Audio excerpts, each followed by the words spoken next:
God looks into the heart. God addressed Samuel. So how long are you going to mope over Saul? You know I've rejected him as king over Israel. Fill your flask with anointing oil and get going. I'm sending you to Jesse of Bethlehem. I've spotted the very king I want among his sons. I can't do that, said Samuel. Saul will hear about it and kill me. God said, take a heifer with you and announce, I've come to lead you in worship of God, with this heifer as a sacrifice. Make sure Jesse gets invited. I'll let you know what to do next. I'll point out the one you are to anoint.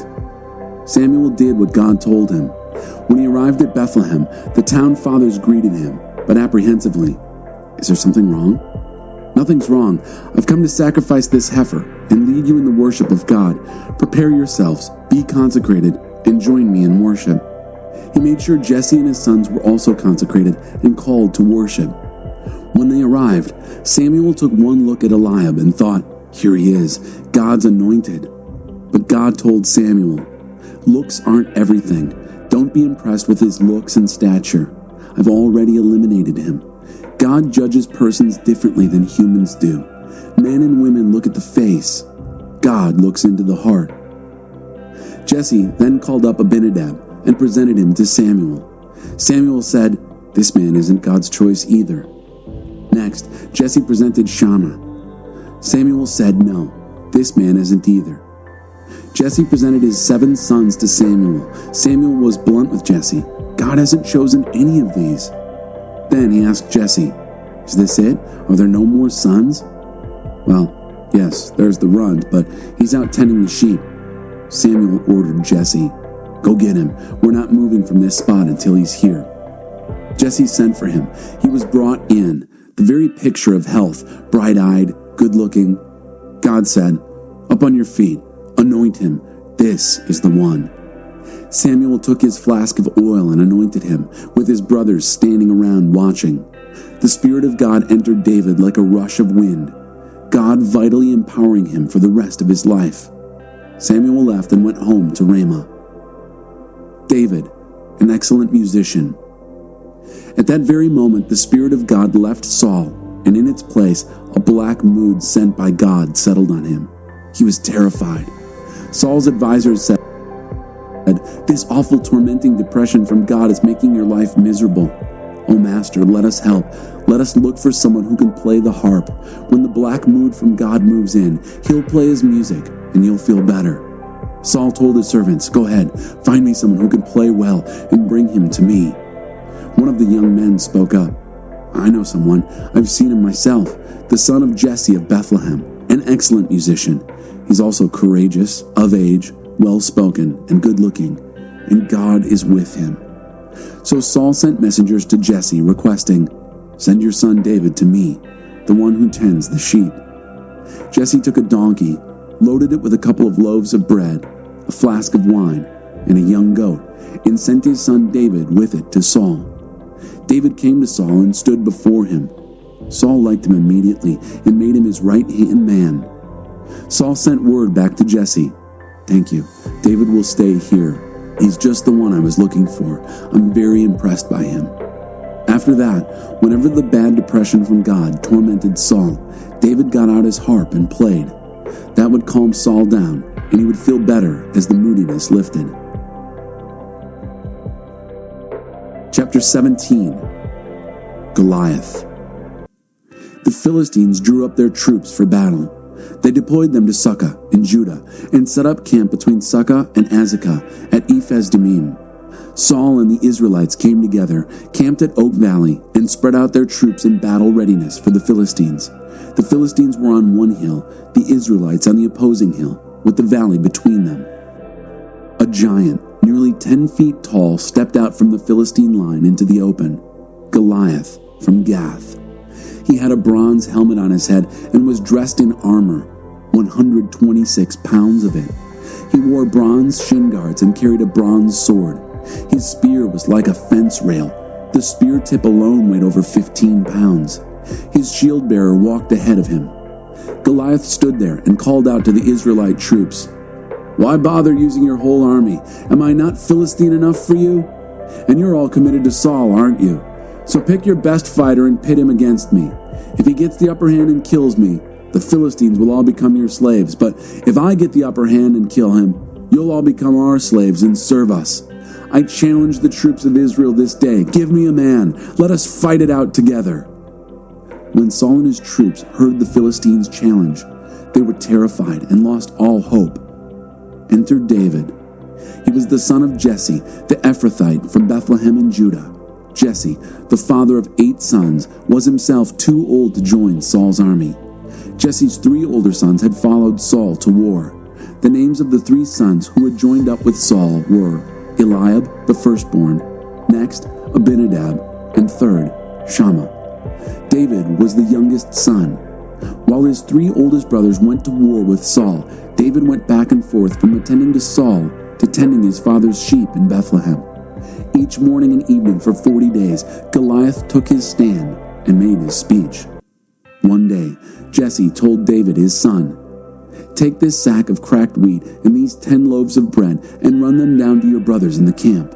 And take these 10 wedges of cheese to the captain of their division. Check in on your brothers to see whether they are getting along all right, and let me know how they are doing. Saul and your brothers and all the Israelites in their war with the Philistines in the Oak Valley." David was up at the crack of dawn, and, having arranged for someone to tend his flock, took the food and was on his way just as Jesse had directed him.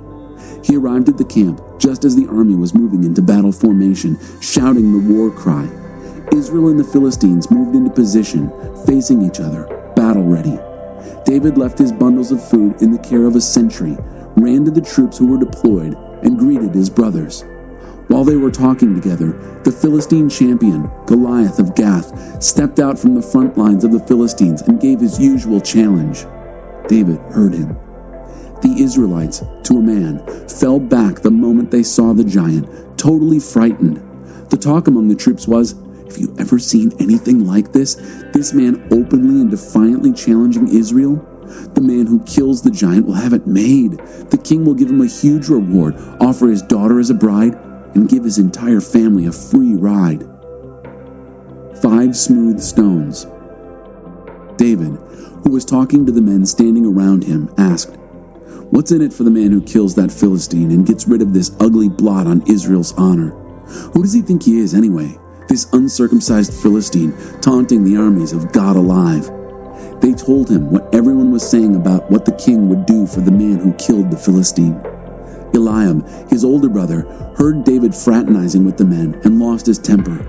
"What are you doing here? Why aren't you minding your own business, tending that scrawny flock of sheep? I know what you're up to. You've come down here to see the sights, hoping for a ringside seat at a bloody battle." "What is it with you?" replied David. "All I did was ask a question." Ignoring his brother, he turned to someone else, asked the same question, and got the same answer as before. The things David was saying were picked up and reported to Saul. Saul sent for him. "Master," said David, "don't give up hope. I'm ready to go and fight this Philistine." Saul answered David, "You can't go and fight this Philistine. You're too young and inexperienced, and he's been at this fighting business since before you were born." David said, "I've been a shepherd, tending sheep for my father. Whenever a lion or bear came and took a lamb from the flock, I'd go after it, knock it down, and rescue the lamb. If it turned on me, I'd grab it by the throat, wring its neck, and kill it. Lion or bear, it made no difference. I killed it. And I'll do the same to this Philistine pig who is taunting the troops of God alive. God, who delivered me from the teeth of the lion and the claws of the bear, will deliver me from this Philistine." Saul said, "Go, and God help you." Then Saul outfitted David as a soldier in armor. He put his bronze helmet on his head and belted his sword on him over the armor. David tried to walk, but he could hardly budge. David told Saul, "I can't even move with all this stuff on me. I'm not used to this." And he took it all off. Then David took his shepherd's staff, selected 5 smooth stones from the brook, and put them in the pocket of his shepherd's pack, and with his sling in his hand, approached Goliath. As the Philistine paced back and forth, his shield-bearer in front of him, he noticed David. He took one look down on him and sneered. A mere youngster, apple-cheeked and peach-fuzzed. The Philistine ridiculed David. "Am I a dog that you come after me with a stick? and he cursed him by his gods. "Come on," said the Philistine, "I'll make roadkill of you for the buzzards. I'll turn you into a tasty morsel for the field mice." David answered, "You come at me with sword and spear and battle axe. I come at you in the name of God of the angel armies, the God of Israel's troops, whom you curse and mock. This very day, God is handing you over to me. I'm about to kill you, cut off your head, and serve up your body and the bodies of your Philistine buddies to the crows and coyotes. The whole earth will know that there's an extraordinary God in Israel, and everyone gathered here will learn that God doesn't save by means of sword or spear. The battle belongs to God. He's handing you to us on a platter." That roused the Philistine, and he started toward David. David took off from the front line, running toward the Philistine.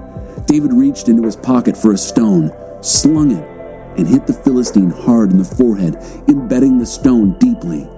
The Philistine crashed, face down in the dirt. That's how David beat the Philistine, with a sling and a stone. He hit him and killed him. No sword for David. Then David ran up to the Philistine and stood over him, pulled the giant's sword from its sheath, and finished the job by cutting off his head. When the Philistines saw that their great champion was dead, they scattered, running for their lives. The men of Israel and Judah were up on their feet, shouting. They chased the Philistines all the way to the outskirts of Gath and the gates of Ekron. Wounded Philistines were strewn along the Shaaraim road all the way to Gath and Ekron.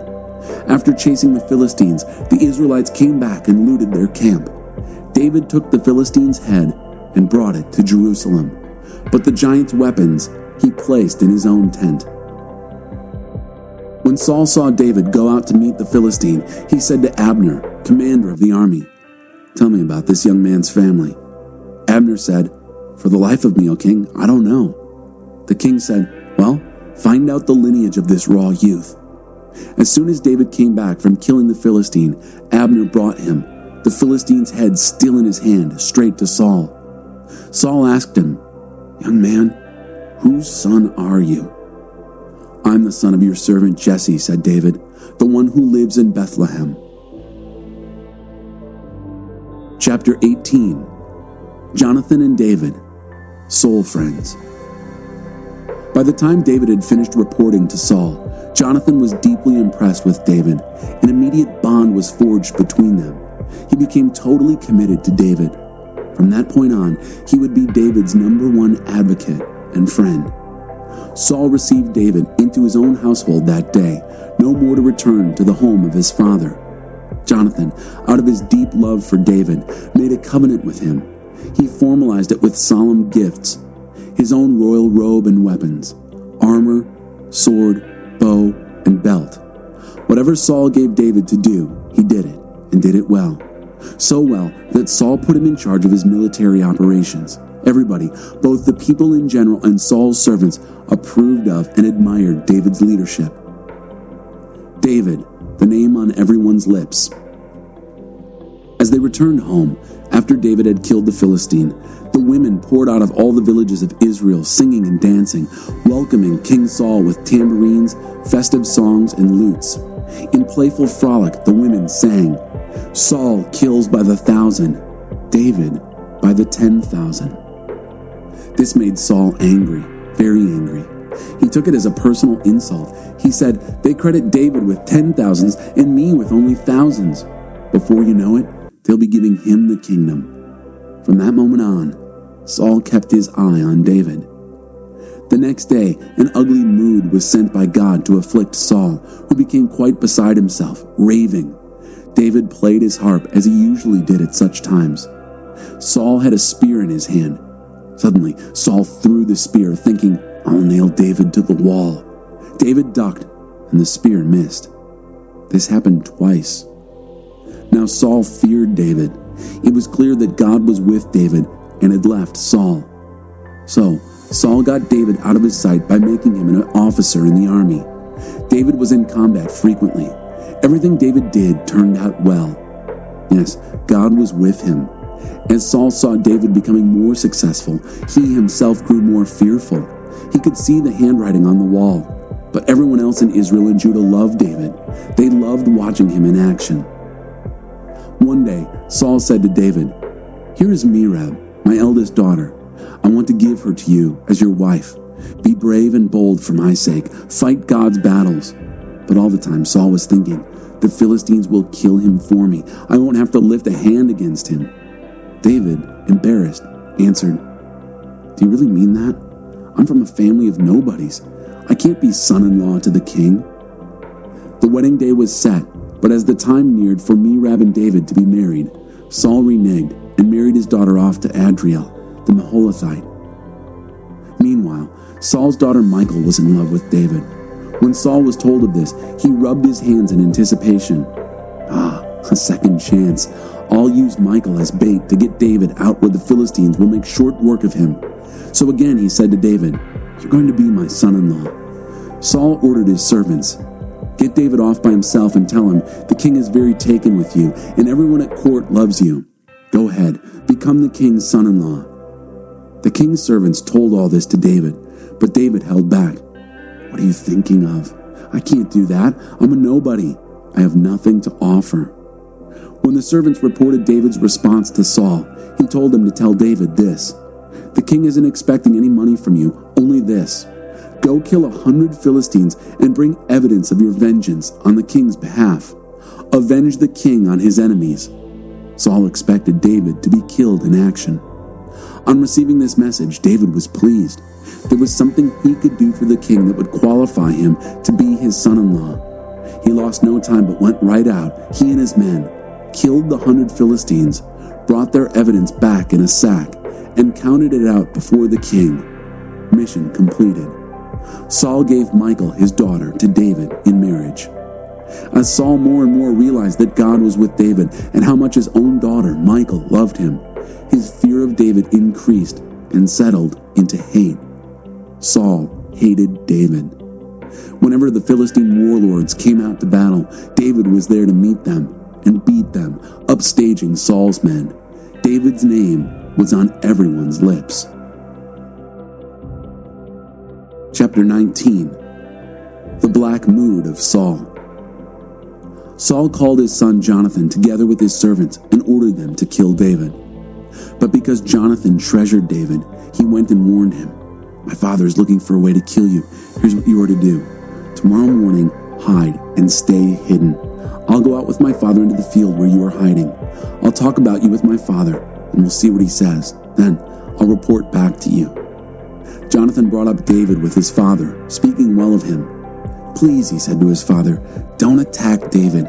He hasn't wronged you, has he? And just look at all the good he has done. He put his life on the line when he killed the Philistine. What a great victory God gave Israel that day. You were there, you saw it, and were on your feet applauding with everyone else. So why would you even think of sinning against an innocent person, killing David for no reason whatever?" Saul listened to Jonathan and said, "You're right. As God lives, David lives. He will not be killed." Jonathan sent for David and reported to him everything that was said. Then he brought David back to Saul, and everything was as it was before. War broke out again, and David went out to fight Philistines. He beat them badly, and they ran for their lives. But then a black mood from God settled over Saul and took control of him. He was sitting at home, his spear in hand, while David was playing music. Suddenly, Saul tried to skewer David with his spear, but David ducked. The spear stuck in the wall, and David got away. It was night. Saul sent men to David's house to stake it out, and then, first thing in the morning, to kill him. But Michal, David's wife, told him what was going on. "Quickly now, make your escape tonight. If not, you'll be dead by morning." She let him out of a window, and he made his escape. Then Michal took a dummy god and put it in the bed, placed a wig of goat's hair on its head, and threw a quilt over it. When Saul's men arrived to get David, she said, "He's sick in bed." Saul sent his men back, ordering them, "Bring him, bed and all, so I can kill him." When the men entered the room, all they found in the bed was the dummy god with its goat hair wig. Saul stormed at Michal. "How could you play tricks on me like this? You sided with my enemy, and now he's gotten away." Michal said, "He threatened me. He said, 'Help me out of here or I'll kill you.'" David made good his escape and went to Samuel at Ramah and told him everything Saul had done to him. Then he and Samuel withdrew to the privacy of Naioth. Saul was told, "David's at Naioth in Ramah." He immediately sent his men to capture him. They saw a band of prophets prophesying with Samuel presiding over them. Before they knew it, the Spirit of God was on them too, and they were ranting and raving right along with the prophets. That was reported back to Saul, and he dispatched more men. They, too, were soon prophesying. So Saul tried a third time, a third set of men, and they ended up mindlessly raving as well. Fed up, Saul went to Ramah himself. He came to the big cistern at Siku and inquired, "Where are Samuel and David?" A bystander said, "Over at Naioth in Ramah." As he headed out for Naioth in Ramah, the Spirit of God was on him too. All the way to Naioth, he was caught up in a babbling trance. He ripped off his clothes and lay there rambling gibberish before Samuel for a day and a night, stretched out naked. People are still talking about it. Saul among the prophets, who would have guessed? Chapter 20. A covenant friendship in God's name. David got out of Naioth and Ramah alive and went to Jonathan. "What do I do now? What wrong have I inflicted on your father that makes him so determined to kill me?" "Nothing," said Jonathan. "You've done nothing wrong, and you're not going to die." "Really, you're not. My father tells me everything. He does nothing, whether big or little, without confiding in me. So why would he do this behind my back? It can't be." But David said, "Your father knows that we are the best of friends, so he says to himself, 'Jonathan must know nothing of this. If he does, he'll side with David.' But it's true. As sure as God lives, and as sure as you're alive before me right now, he's determined to kill me." Jonathan said, "Tell me what you have in mind. I'll do anything for you." David said, "Tomorrow marks the new moon. I'm scheduled to eat dinner with the king. Instead, I'll go hide in the field until the evening of the 3rd. If your father misses me, say, 'David asked if he could run down to Bethlehem, his hometown, for an anniversary reunion and worship with his family.' If he says, 'Good,' then I'm safe. But if he gets angry, you'll know for sure that he's made up his mind to kill me. Oh, stick with me in this. You've entered into a covenant of God with me. Remember, if I'm in the wrong, go ahead and kill me yourself. Why bother giving me up to your father?" "Never," exclaimed Jonathan. "I'd never do that. If I get the slightest hint that my father is fixated on killing you, I'll tell you." David asked, "And whom will you get to tell me if your father comes back with a harsh answer?" "Come outside," said Jonathan. "Let's go to the field." When the two of them were out in the field, Jonathan said, "As God, the God of Israel, is my witness, by this time tomorrow, I'll get it out of my father how he feels about you. Then I'll let you know what I learn. May God do his worst to me if I let you down. If my father still intends to kill you, I'll tell you and get you out of here in one piece. And God be with you as he's been with my father. If I make it through this alive, continue to be my covenant friend. And if I die, keep the covenant friendship with my family forever. And when God finally rids the earth of David's enemies, stay loyal to Jonathan." Jonathan repeated his pledge of love and friendship for David. He loved David more than his own soul. Jonathan then laid out his plan. "Tomorrow is the new moon, and you'll be missed when you don't show up for dinner. On the 3rd day, when they've quit expecting you, come to the place where you hid before and wait beside that big boulder. I'll shoot 3 arrows in the direction of the boulder. Then I'll send off my servant. Go find the arrows. If I yell after the servant, 'The arrows are on this side, retrieve them,' that's the signal that you can return safely. As God lives, not a thing to fear. But if I yell, 'The arrows are farther out,' then run for it. God wants you out of here. Regarding all the things we've discussed, remember that God's in on this, with us to the very end." David hid in the field. On the holiday of the new moon, the king came to the table to eat. He sat where he always sat, the place against the wall, with Jonathan across the table and Abner at Saul's side. But David's seat was empty. Saul didn't mention it at the time, thinking, "Something's happened that's made him unclean. That's it, he's probably unclean for the holy meal." But the day after the new moon, day 2 of the holiday, David's seat was still empty. Saul asked Jonathan, his son, "So where's that son of Jesse? He hasn't eaten with us either yesterday or today." Jonathan said, David asked my special permission to go to Bethlehem. He said, "Give me leave to attend a family reunion back home. My brothers have ordered me to be there. If it seems all right to you, let me go and see my brothers. That's why he's not here at the king's table." Saul exploded in anger at Jonathan. "You son of a slut, don't you think I know that you're in cahoots with the son of Jesse, disgracing both you and your mother? For as long as the son of Jesse is walking around free on this earth, your future in this kingdom is at risk. Now, go get him. Bring him here. From this moment, he's as good as dead." Jonathan stood up to his father. "Why dead? What's he done?" Saul threw his spear at him to kill him. That convinced Jonathan that his father was fixated on killing David. Jonathan stormed from the table, furiously angry, and ate nothing the rest of the day, upset for David and smarting under the humiliation from his father. In the morning, Jonathan went to the field for the appointment with David. He had his young servant with him. He told the servant, "Run and get the arrows I'm about to shoot." The boy started running, and Jonathan shot an arrow way beyond him. As the boy came to the area where the arrow had been shot, Jonathan yelled out, "Isn't the arrow farther out?" He yelled again, "Hurry, quickly, don't just stand there." Jonathan's servant then picked up the arrow and brought it to his master. The boy, of course, knew nothing of what was going on. Only Jonathan and David knew. Jonathan gave his quiver and bow to the boy and sent him back to town. After the servant was gone, David got up from his hiding place beside the boulder, then fell on his face to the ground, 3 times prostrating himself. And then they kissed one another and wept, friend over friend, David weeping especially hard. Jonathan said, "Go in peace. The 2 of us have vowed friendship in God's name, saying, 'God will be the bond between me and you, and between my children and your children forever.'" Chapter 21. David pretends to go crazy.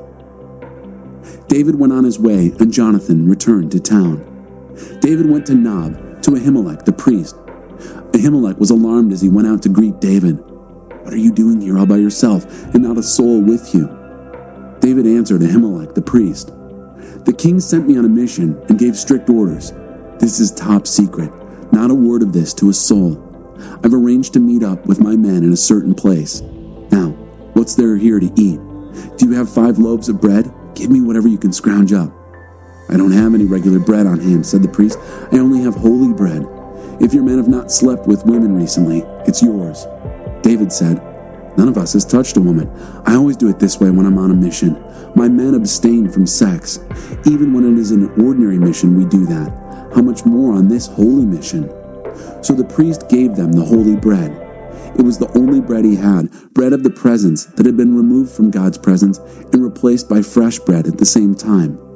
One of Saul's officials was present that day, keeping a religious vow. His name was Doeg the Edomite. He was chief of Saul's shepherds. David asked Ahimelech, "Do you have a spear or sword of any kind around here? I didn't have a chance to grab my weapons. The king's mission was urgent, and I left in a hurry." The priest said, "The sword of Goliath, the Philistine you killed at Oak Valley. That's here. It's behind the ephod, wrapped in a cloth. If you want it, take it. There's nothing else here." "Oh," said David, "there's no sword like that. Give it to me." And at that, David shot out of there, running for his life from Saul. He went to Achish, king of Gath. When the servants of Achish saw him, they said, "Can this be David, the famous David? Is this the one they sing of at their dances? Saul kills by the 1,000, David by the 10,000. When David realized that he had been recognized, he panicked, fearing the worst from Achish, king of Gath. So right there, while they were looking at him, he pretended to go crazy, pounding his head on the city gate and foaming at the mouth, spit dripping from his beard. Achish took one look at him and said to his servants, "Can't you see he's crazy?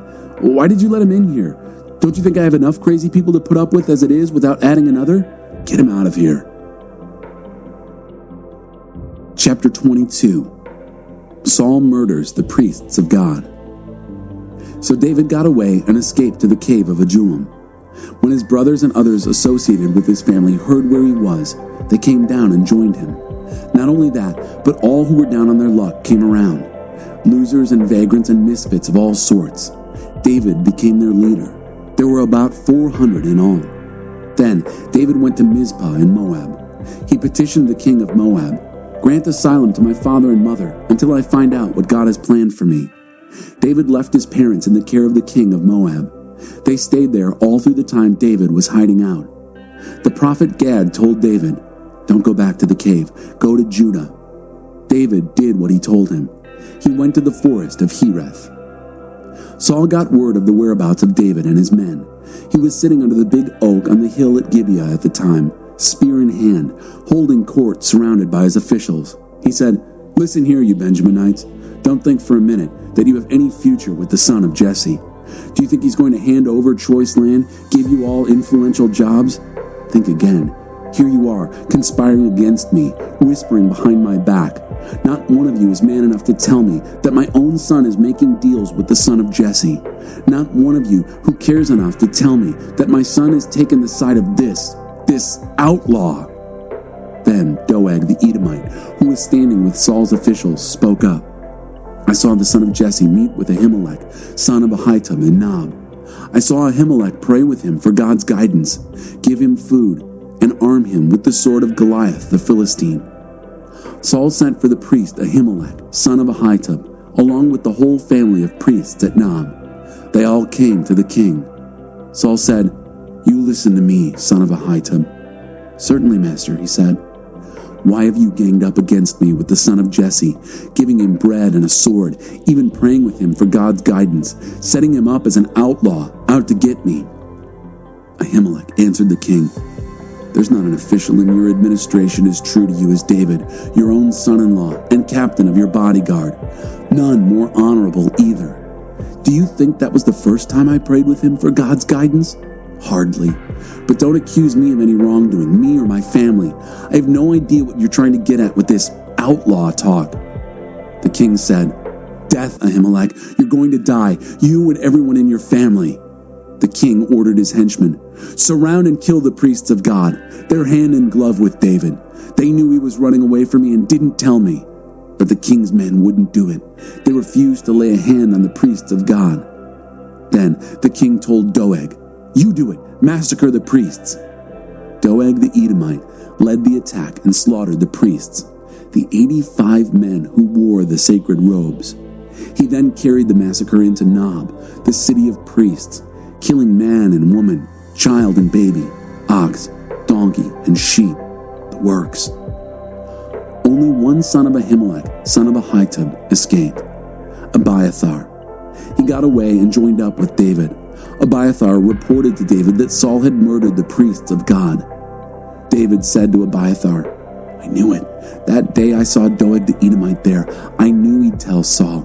I'm to blame for the death of everyone in your father's family. Stay here with me. Don't be afraid. The one out to kill you is out to kill me too. Stick with me. I'll protect you." Chapter 23. Living in Desert Hideouts. It was reported to David that the Philistines were raiding Keilah and looting the grain. David went in prayer to God. "Should I go after these Philistines and teach them a lesson?" God said, "Go. Attack the Philistines and save Keilah." But David's men said, "We live in fear of our lives right here in Judah. How can you think of going to Keilah in the thick of the Philistines?" So David went back to God in prayer. God said, "Get going. Head for Keilah. I'm placing the Philistines in your hands." David and his men went to Keilah and fought the Philistines. He scattered their cattle, beat them decisively, and saved the people of Keilah. After Abiathar took refuge with David, he joined David in the raid on Keilah, bringing the ephod with him. Saul learned that David had gone to Keilah and thought immediately, "Good, God has handed him to me on a platter. He's in a walled city with locked gates, trapped." Saul mustered his troops for battle and set out for Keilah to lay siege to David and his men. But David got wind of Saul's strategy to destroy him and said to Abiathar the priest, "Get the ephod." Then David prayed to God, "God of Israel, I've just heard that Saul plans to come to Keilah and destroy the city because of me. Will the city fathers of Keilah turn me over to him? Will Saul come down and do what I've heard? Oh God, God of Israel, tell me." God replied, "He's coming down." And will the head men of Keilah turn me and my men over to Saul? And God said, they'll turn you over. So David and his men got out of there. There were about 600 of them. They left Keilah and kept moving, going here, there, wherever, always on the move.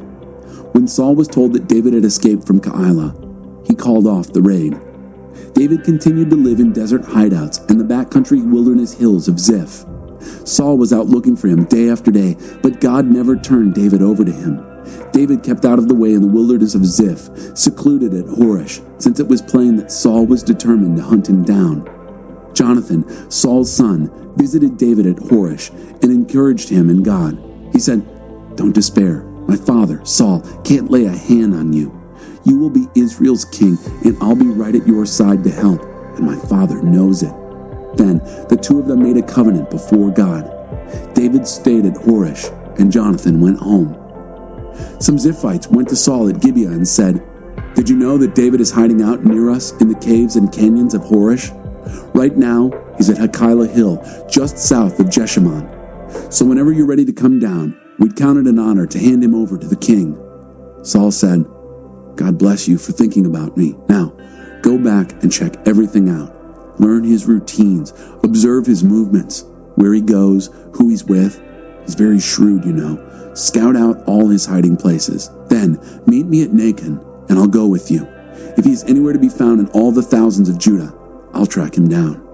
So the Ziphites set out on their reconnaissance for Saul. Meanwhile, David and his men were in the wilderness of Maon, in the desert south of Jeshimon. Saul and his men arrived and began their search.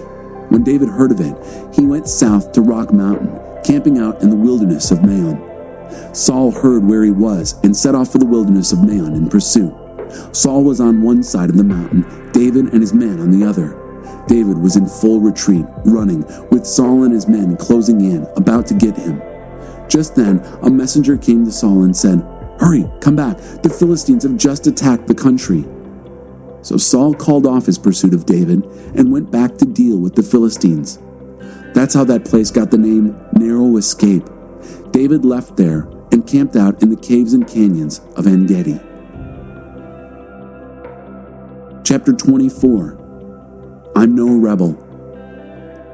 When Saul came back after dealing with the Philistines, he was told, "David is now in the wilderness of En-Gedi." Saul took 3 companies, the best he could find in all Israel, and set out in search of David and his men in the region of Wild Goat Rocks. He came to some sheep pens along the road. There was a cave there, and Saul went in to relieve himself. David and his men were huddled far back in the same cave. David's men whispered to him, "Can you believe it? This is the day God was talking about when he said, 'I'll put your enemy in your hands. You can do whatever you want with him.'" Quiet as a cat, David crept up and cut off a piece of Saul's royal robe. Immediately, he felt guilty. He said to his men, "God forbid that I should have done this to my master, God's anointed, that I should so much as raise a finger against him. He's God's anointed." David held his men in check with these words and wouldn't let them pounce on Saul. Saul got up, left the cave, and went on down the road. Then David stood at the mouth of the cave and called to Saul, "My master, my king." Saul looked back. David fell to his knees and bowed in reverence. He called out, "Why do you listen to those who say David is out to get you? This very day with your very own eyes you have seen that just now in the cave God put you in my hands. My men wanted me to kill you, but I wouldn't do it. I told them that I won't lift a finger against my master. He's God's anointed. Oh, my father, look at this. Look at this piece that I cut from your robe. I could have cut you, killed you, but I didn't. Look at the evidence. I'm not against you. I'm no rebel. I haven't sinned against you, and yet you're hunting me down to kill me. Let's decide which of us is in the right. God may avenge me, but it is in his hands, not mine. An old proverb says, 'Evil deeds come from evil people.' So be assured that my hand won't touch you. What does the king of Israel think he's doing? Who do you think you're chasing? A dead dog? A flea? God is our judge. He'll decide who is right. Oh, that he would look down right now, decide right now, and set me free of you." When David had finished saying all this, Saul said, Can this be the voice of my son David? And he wept in loud sobs. You're the one in the right, not me, he continued. You've heaped good on me. I've dumped evil on you. And now you've done it again, treated me generously. God put me in your hands and you didn't kill me. Why? When a man meets his enemy, does he send him down the road with a blessing? May God give you a bonus of blessings for what you've done for me today. I know now beyond doubt that you will rule as king. The kingdom of Israel is already in your grasp. Now promise me under God that you will not kill off my family or wipe my name off the books. David promised Saul. Then Saul went home, and David and his men went up to their wilderness refuge. Chapter 25. To fight God's battles. Samuel died. The whole country came to his funeral. Everyone grieved over his death, and he was buried in his hometown of Ramah. Meanwhile, David moved again, this time to the wilderness of Maon. There was a certain man in Maon who carried on his business in the region of Carmel. He was very prosperous, 3,000 sheep and 1,000 goats, and it was sheep shearing time in Carmel. The man's name was Nabal, fool, a Calebite, and his wife's name was Abigail. The woman was intelligent and good-looking, the man brutish and mean. David, out in the back country, heard that Nabal was shearing his sheep and sent 10 of his young men off with these instructions. Go to Carmel and approach Nabal. Greet him in my name. Peace, life, and peace to you. Peace to your household. Peace to everyone here. I heard that it's sheep shearing time. Here's the point. When your shepherds were camped near us, we didn't take advantage of them. They didn't lose a thing all the time they were with us in Carmel. Ask your young men, they'll tell you. What I'm asking is that you be generous with my men. Share the feast. Give whatever your heart tells you to your servants and to me, David, your son. David's young men went and delivered his message word for word to Nabal. Nabal tore into them. Who is this David? Who is this son of Jesse? The country is full of runaway servants these days. Do you think I'm going to take good bread and wine and meat, freshly butchered, for my sheep shearers and give it to men I've never laid eyes on? Who knows where they've come from? David's men got out of there and went back and told David what he had said. David said, Strap on your swords. They all strapped on their swords, David and his men, and set out, 400 of them. 200 stayed behind to guard the camp. Meanwhile, one of the young shepherds told Abigail, Nabal's wife, what had happened.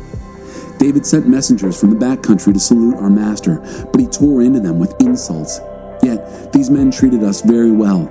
They took nothing from us and didn't take advantage of us all the time we were in the fields. They formed a wall around us, protecting us day and night all the time we were out tending the sheep. Do something quickly because big trouble is ahead for our master and all of us.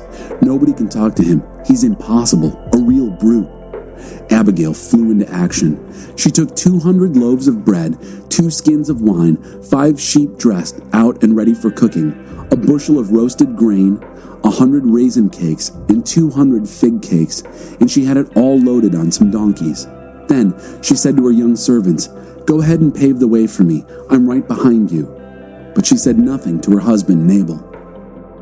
As she was riding her donkey, descending into a ravine, David and his men were descending from the other end, so they met there on the road. David had just said, That sure was a waste, guarding everything this man had out in the wild so that nothing he had was lost, and now he rewards me with insults? A real slap in the face. May God do his worst to me if Nabal and every cur in his misbegotten brood isn't dead meat by morning. As soon as Abigail saw David, she got off her donkey and fell on her knees at his feet, her face to the ground in homage, saying, My master, let me take the blame. Let me speak to you. Listen to what I have to say. Don't dwell on what that brute Nabal did. He acts out the meaning of his name. Nabal, fool. Foolishness oozes from him. I wasn't there when the young men my master sent arrived. I didn't see them.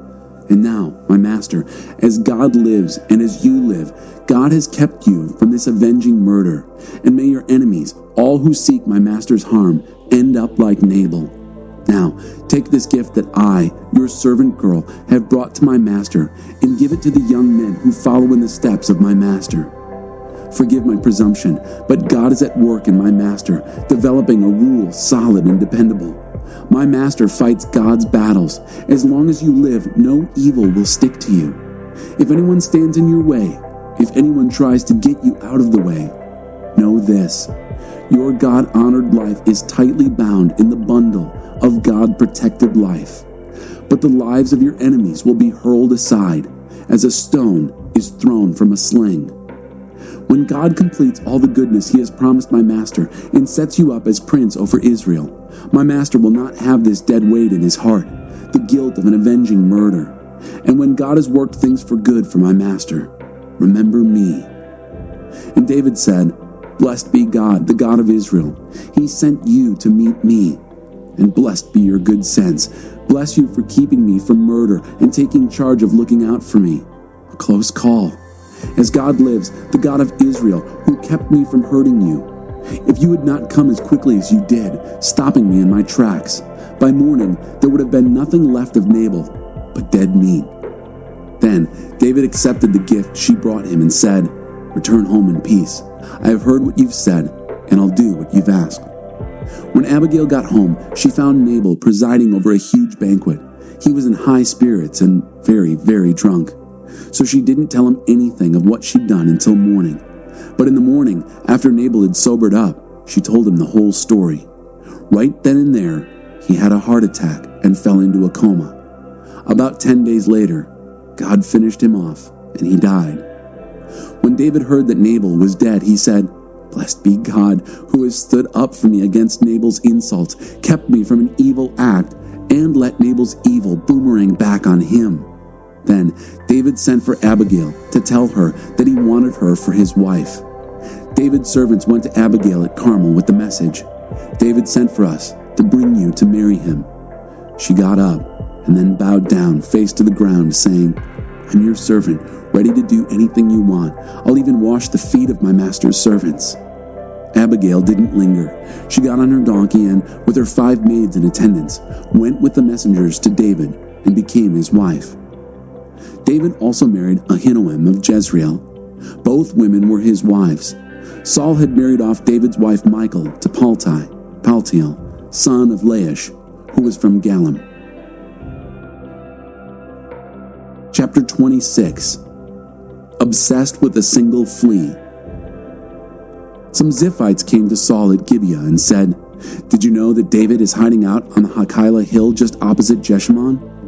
Saul was on his feet in a minute and on his way to the wilderness of Ziph, taking 3,000 of his best men, the pick of the crop, to hunt for David in that wild desert. He camped just off the road at the Hakilah hill, opposite Jeshimon. David, still out in the back country, knew Saul had come after him. He sent scouts to determine his precise location. Then David set out and came to the place where Saul had set up camp and saw for himself where Saul and Abner, son of Ner, his general, were staying. Saul was safely inside the camp, encircled by the army. Taking charge, David spoke to Ahimelech the Hittite and to Abishai, son of Zeruiah, Joab's brother. Who will go down with me and enter Saul's camp? Abishai whispered, I'll go with you. So David and Abishai entered the encampment by night, and there he was, Saul, stretched out asleep at the center of the camp, his spear stuck in the ground near his head, with Abner and the troops sound asleep on all sides. Abishai said, This is the moment.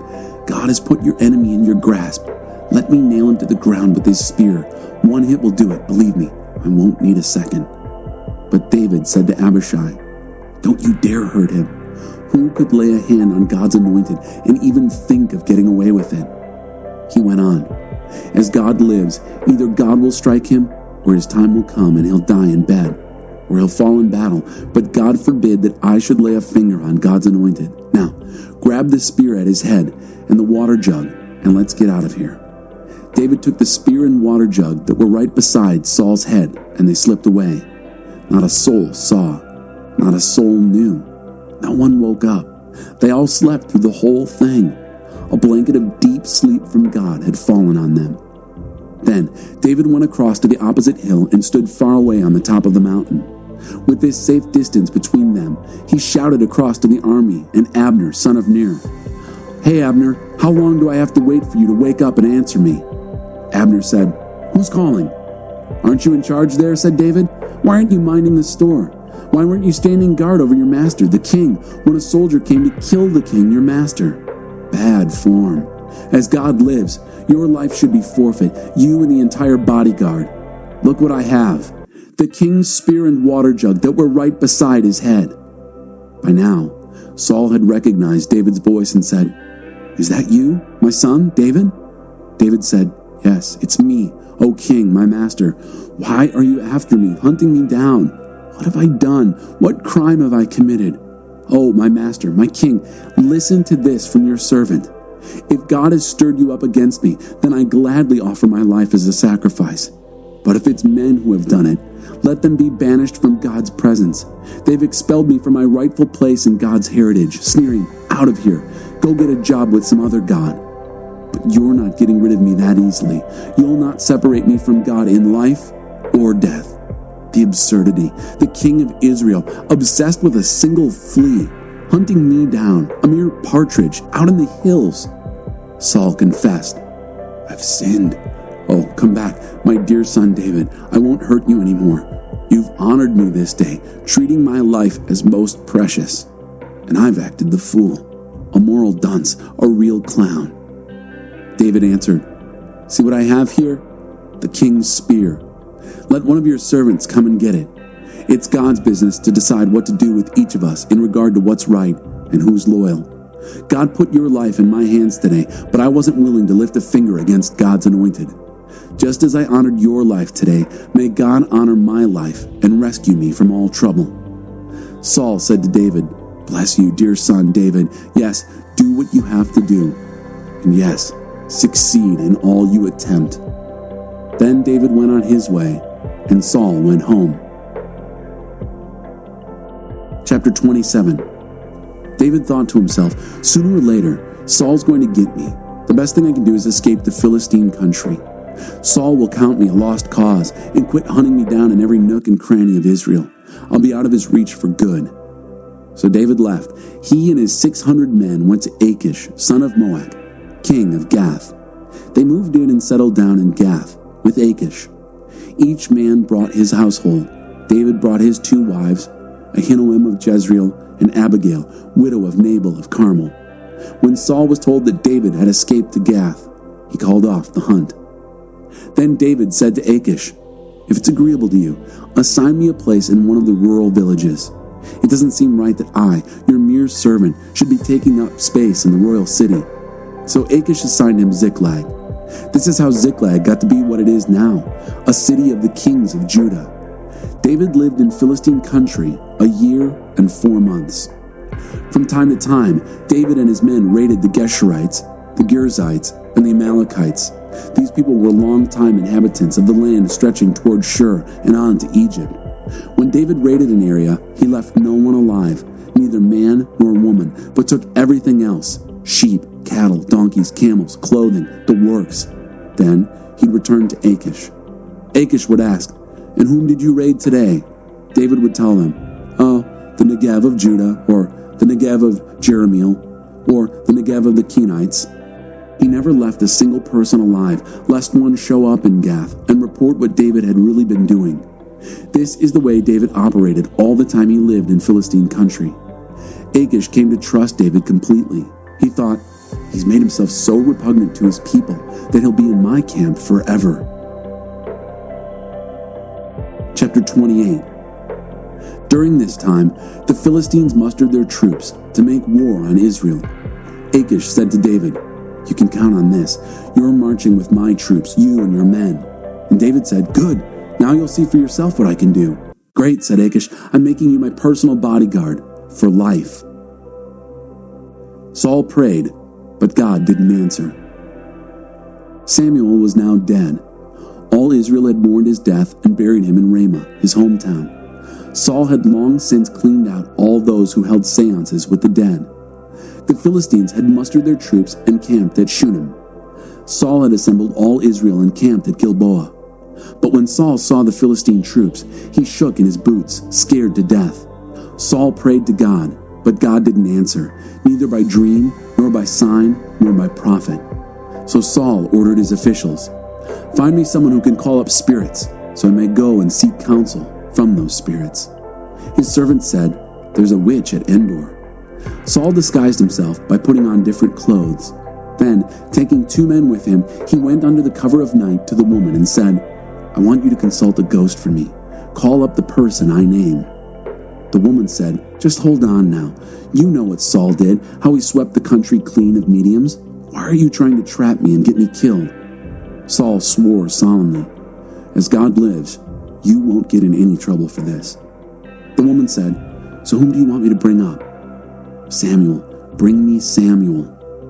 When the woman saw Samuel, she cried out loudly to Saul, "Why did you lie to me? You're Saul."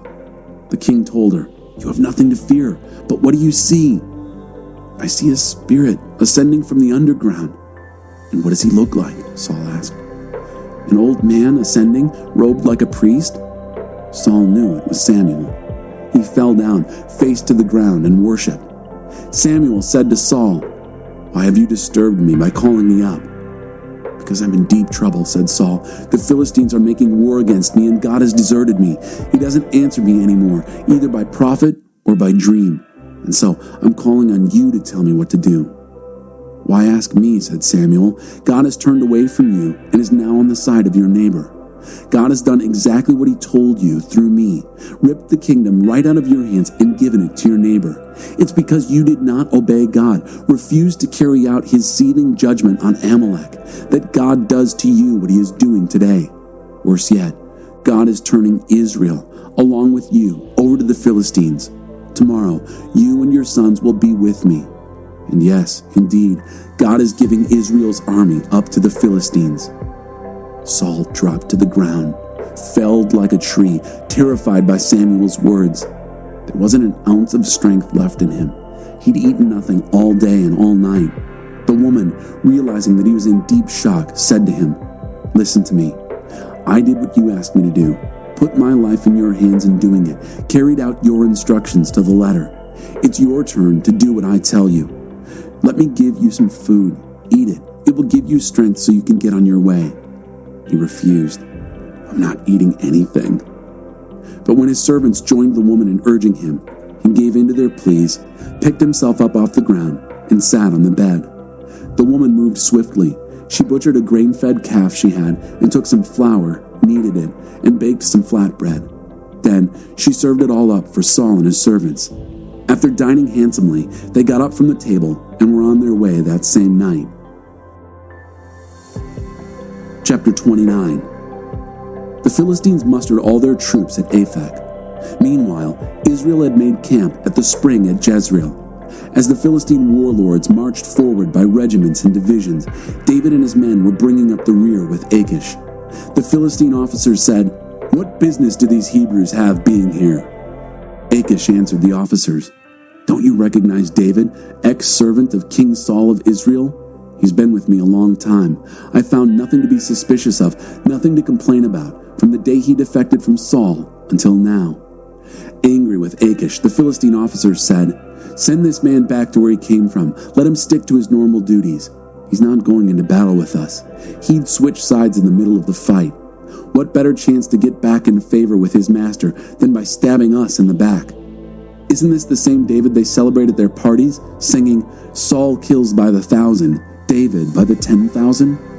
So Achish had to send for David and tell him, "As God lives, you've been a trusty ally, excellent in all the ways you have worked with me, beyond reproach in the ways you have conducted yourself. But the warlords don't see it that way. So it's best that you leave peacefully now. It's not worth it, displeasing the Philistine warlords." "But what have I done?" said David. "Have you had a single cause for complaint from the day I joined up with you until now? Why can't I fight against the enemies of my master, the king?" "I agree," said Achish. "You're a good man, as far as I'm concerned, God's angel." But the Philistine officers were emphatic. "He's not to go with us into battle. So get an early start, you and the men who came with you. As soon as you have light enough to travel, go." David rose early, he and his men, and by daybreak they were on their way back to Philistine country. The Philistines went on to Jezreel. Chapter 30. David's strength was in his God. 3 days later, David and his men arrived back in Ziklag. Amalekites had raided the Negev and Ziklag. They tore Ziklag to pieces and then burned it down. They captured all the women, young and old. They didn't kill anyone, but drove them like a herd of cattle. By the time David and his men entered the village, it had been burned to the ground, and their wives, sons, and daughters all taken prisoner. David and his men burst out in loud wails, wept and wept until they were exhausted with weeping. David's 2 wives, Ahinoam of Jezreel and Abigail, widow of Nabal of Carmel, had been taken prisoner along with the rest, and suddenly David was in even worse trouble. There was talk among the men, bitter over the loss of their families, of stoning him. David strengthened himself with trust in his God. He ordered Abiathar the priest, son of Ahimelech, "Bring me the ephod so I can consult God." Abiathar brought it to David. Then David prayed to God, "Shall I go after these raiders? Can I catch them?" The answer came, "Go after them. Yes, you'll catch them. Yes, you'll make the rescue." David went, he and the 600 men with him. They arrived at the brook Besor, where some of them dropped out. David and 400 men kept up the pursuit, but 200 of them were too fatigued to cross the brook Besor and stayed there. Some who went on came across an Egyptian in a field and took him to David. They gave him bread and he ate, and he drank some water. They gave him a piece of fig cake and a couple of raisin muffins. Life began to revive in him. He hadn't eaten or drunk a thing for 3 days and nights. David said to him, "Who do you belong to? Where are you from?" "I'm an Egyptian slave of an Amalekite," he said. "My master walked off and left me when I got sick. It was 3 days ago. We had raided the Negev of the Kerethites, of Judah, and of Caleb. Ziklag we burned." David asked him, "Can you take us to the raiders?" "Promise me by God," he said, "that you won't kill me or turn me over to my old master, and I'll take you straight to the raiders." He led David to them. They were scattered all over the place, eating and drinking, gorging themselves on all the loot they had plundered from Philistia and Judah. David pounced. He fought them from before sunrise until evening of the next day. None got away except for 400 of the younger men who escaped by riding off on camels. David rescued everything the Amalekites had taken, and he rescued his 2 wives. Nothing and no one was missing, young or old, son or daughter, plunder or whatever. David recovered the whole lot. He herded the sheep and cattle before them, and they all shouted, "David's plunder!" Then David came to the 200 who had been too tired to continue with him and had dropped out at the brook Besor. They came out to welcome David and his band. As he came near, he called out, "Success!" But all the mean-spirited men who had marched with David, the rabble element, objected. "They didn't help in the rescue. They don't get any of the plunder we recovered. Each man can have his wife and children, but that's it. Take them and go." "Families don't do this sort of thing." "Oh, no, my brothers," said David as he broke up the argument. "You can't act this way with what God gave us. God kept us safe. He handed over the raiders who attacked us. Who would ever listen to this kind of talk? The share of the one who stays with the gear is the share of the one who fights. Equal shares. Share and share alike." From that day on, David made that the rule in Israel, and it still is. On returning to Ziklag, David sent portions of the plunder to the elders of Judah, his neighbors, with a note saying, "A gift from the plunder of God's enemies." He sent them to the elders in Bethel, Ramoth Negev, Jatir, Aror, Siphmoth, Eshtemoa, Rachel, Jerahmeelite cities, Kenite cities, Hormah, Bor-Ashan, Atak, and Hebron, along with a number of other places David and his men went to from time to time. Chapter 31. Saul and Jonathan, dead on the mountain. The Philistines made war on Israel. The men of Israel were in full retreat from the Philistines, falling left and right, wounded on Mount Gilboa. The Philistines caught up with Saul and his sons. They killed Jonathan, Abinadab, and Malchishua, Saul's sons. The battle was hot and heavy around Saul. The archers got his range and wounded him badly. Saul said to his weapon bearer, "Draw your sword and put me out of my misery, lest these pagan pigs come and make a game out of killing me." But his weapon bearer wouldn't do it. He was terrified. So Saul took the sword himself and fell on it. When the weapon bearer saw that Saul was dead, he too fell on his sword and died with him. So Saul, his 3 sons, and his weapon bearer, the men closest to him, died together that day. When the Israelites in the valley opposite and those on the other side of the Jordan saw that their army was in full retreat and that Saul and his sons were dead, they left their cities and ran for their lives. The Philistines moved in and occupied the sites. The next day, when the Philistines came to rob the dead, they found Saul and his 3 sons dead on Mount Gilboa. They cut off Saul's head and stripped off his armor. Then they spread the good news all through Philistine country in the shrines of their idols and among the people. They displayed his armor in the shrine of the Ashtoreth. They nailed his corpse to the wall at Beth-shan. The people of Jabesh Gilead heard what the Philistines had done to Saul. Their valiant men sprang into action. They traveled all night, took the corpses of Saul and his 3 sons from the wall at Beth-shan, and carried them back to Jabesh, and burned off the flesh. Then they buried the bones under the tamarisk tree in Jabesh, and fasted in mourning for 7 days. 2 Samuel, chapter 1. Shortly after Saul died, David returned to Ziklag from his rout of the Amalekites. 3 days later, a man showed up unannounced from Saul's army camp. Disheveled and obviously in mourning, he fell to his knees in respect before David. David asked, "What brings you here?" He answered, "I've just escaped from the camp of Israel." "So what happened?" said David. "What's the news?" He said, "The Israelites have fled the battlefield, leaving a lot of their dead comrades behind. And Saul and his son Jonathan are dead." David pressed the young soldier for details. "How do you know for sure that Saul and Jonathan are dead?" "I just happened by Mount Gilboa and came on Saul, badly wounded and leaning on his spear, with enemy chariots and horsemen bearing down hard on him. He looked behind him, saw me, and called me to him. 'Yes, sir,' I said, 'at your service.' He asked me who I was, and I told him, 'I'm an Amalekite.' 'Come here,' he said, 'and put me out of my misery. I'm nearly dead already, but my life hangs on.' So I did what he asked. I killed him. I knew he wouldn't last much longer anyway. I removed his royal headband and bracelet and have brought them to my master. Here they are." In lament, David ripped his clothes to ribbons. All the men with him did the same.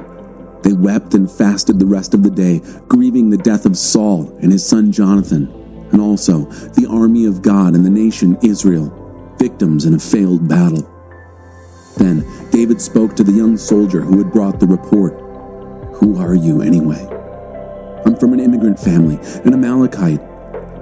"Do you mean to say," said David, "that you weren't afraid to up and kill God's anointed king?"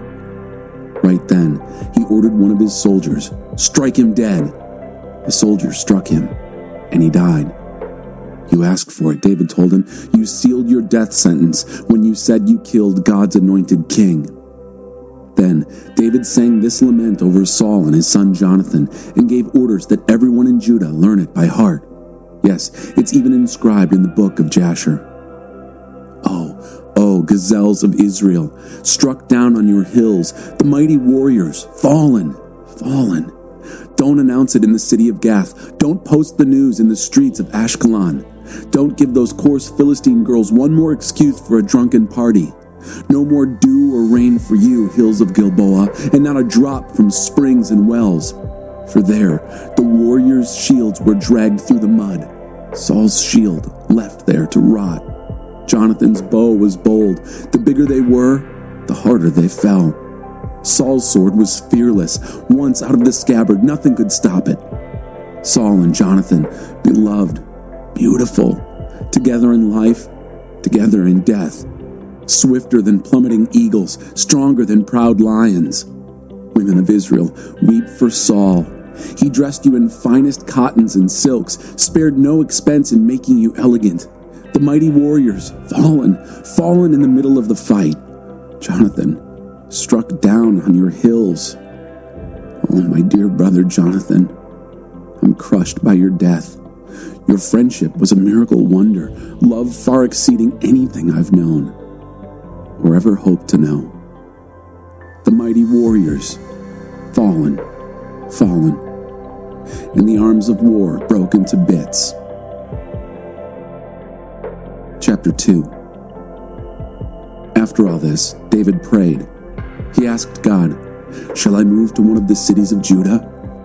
God said, "Yes, move." "And to which city?" "To Hebron." So David moved to Hebron, along with his 2 wives, Ahinoam of Jezreel and Abigail, the widow of Nabal of Carmel. David's men, along with their families, also went with him and made their home in and around Hebron. The citizens of Judah came to Hebron, and then and there made David king over the clans of Judah. A report was brought to David that the men of Jabesh-Gilead had given Saul a decent burial. David sent messengers to the men of Jabesh-Gilead. "God bless you for this, for honoring your master, Saul, with a funeral. God honor you and be true to you, and I'll do the same, matching your generous act of goodness. Strengthen your resolve and do what must be done. Your master, Saul, is dead. The citizens of Judah have made me their king." In the meantime, Abner, son of Ner, commander of Saul's army, had taken Saul's son, Ishbosheth, to Mahanaim and made him king over Gilead, over Asher, over Jezreel, over Ephraim, over Benjamin, king, as it turns out, over all Israel. Ishbosheth, Saul's son, was 40 years old when he was made king over Israel. He lasted only 2 years. But the people of Judah stuck with David. David ruled the people of Judah from Hebron for 7.5 years. One day, Abner, son of Ner, set out from Mahanaim with the soldiers of Ishbosheth, son of Saul, headed for Gibeon. Joab, son of Zeruiah, with David's soldiers, also set out. They met at the pool of Gibeon, Abner's group on one side, Joab's on the other. Abner challenged Joab. "Put up your best fighters. Let's see them do their stuff." Joab said, "Good. Let them go at it." So they lined up for the fight, 12 Benjaminites from the side of Ishbosheth, son of Saul, and 12 soldiers from David's side. The men from each side grabbed their opponents' heads and stabbed them with their daggers. They all fell dead, the whole bunch together. So they called the place Slaughter Park. It's right there at Gibeon. The fighting went from bad to worse throughout the day. Abner and the men of Israel were beaten to a pulp by David's men. The 3 sons of Zeruiah were present: Joab, Abishai, and Asahel. Asahel, as fast as a wild antelope on the open plain, chased Abner, staying hard on his heels. Abner turned and said, "Is that you, Asahel?" "It surely is," he said. Abner said, "Let up on me. Pick on someone you have a chance of beating, and be content with those spoils." But Asahel wouldn't let up. Abner tried again. "Turn back. Don't force me to kill you. How would I face your brother Joab?" When he refused to quit, Abner struck him in the belly with the blunt end of his spear so hard that it came out his back. Asahel fell to the ground and died at once. Everyone who arrived at the spot where Asahel fell and died stood and gaped. Asahel, dead. But Joab and Abishai kept up the chase after Abner. As the sun began to set, they came to the hill of Ammah that faced Giah on the road to the back country of Gibeon. The Benjaminites had taken their stand with Abner there, deployed strategically on a hill. Abner called out to Joab, "Are we going to keep killing each other till doomsday? Don't you know that nothing but bitterness will come from this? How long before you call off your men from chasing their brothers?" "As God lives," said Joab, "if you hadn't spoken up, we'd have kept up the chase until morning." Then he blew the ram's horn trumpet, and the whole army of Judah stopped in its tracks.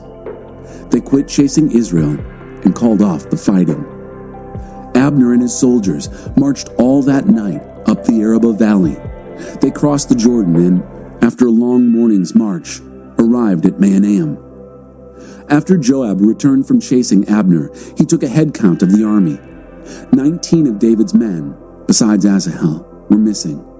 David's men had cut down 360 of Abner's men, all Benjaminites, all dead.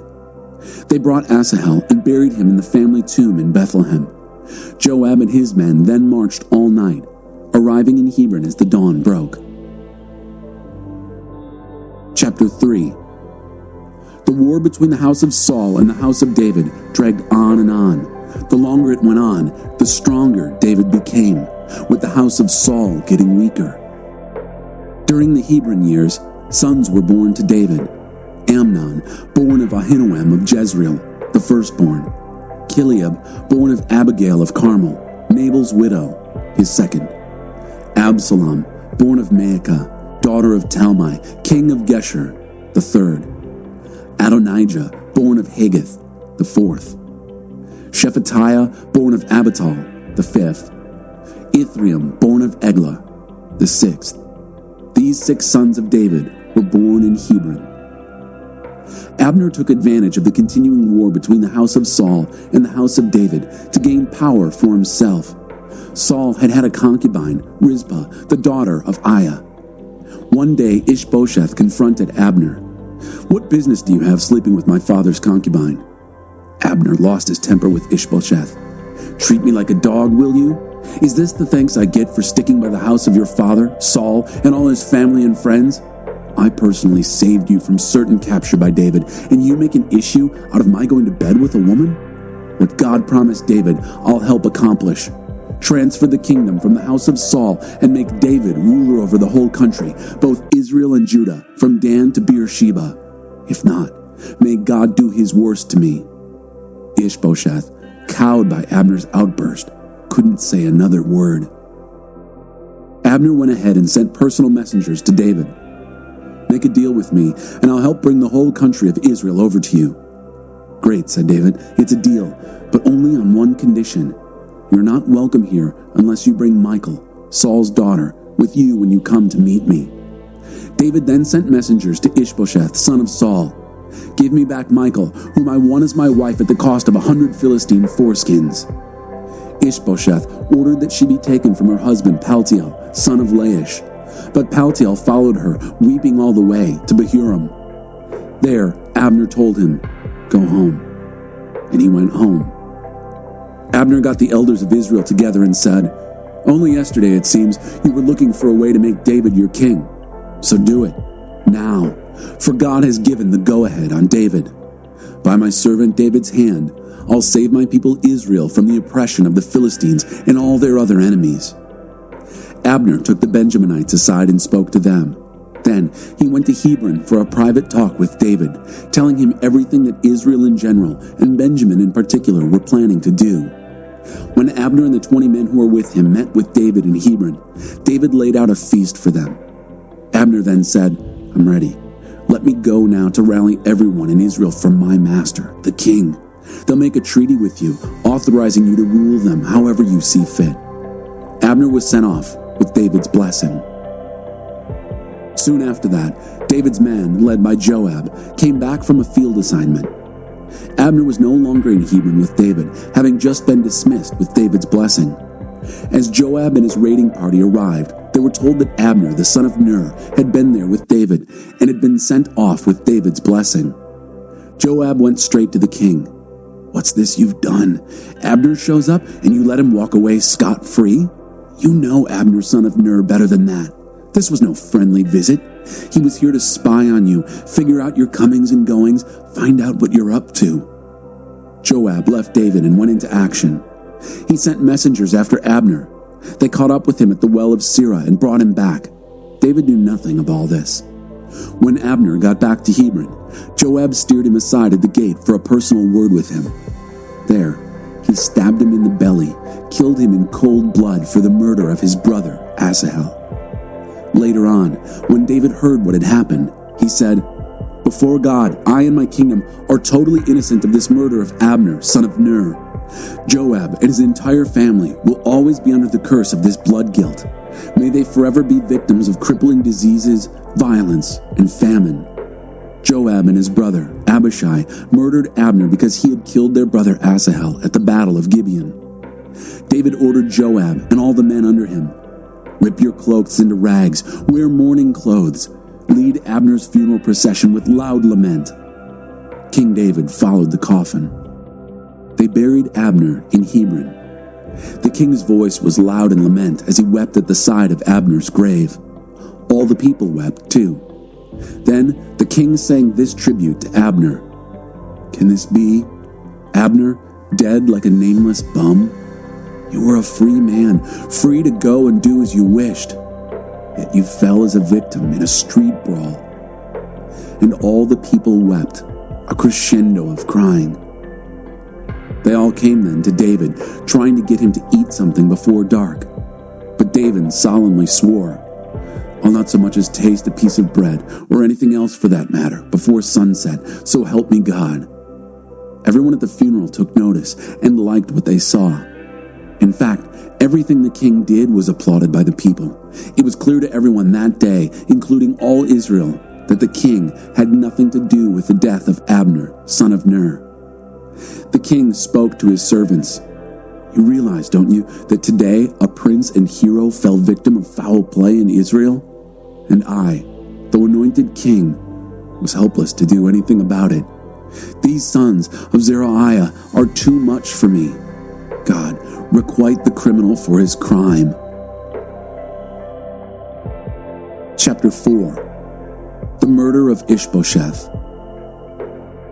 Saul's son, Ishbosheth, heard that Abner had died in Hebron. His heart sank. The whole country was shaken. Ishbosheth had 2 men who were captains of raiding bands.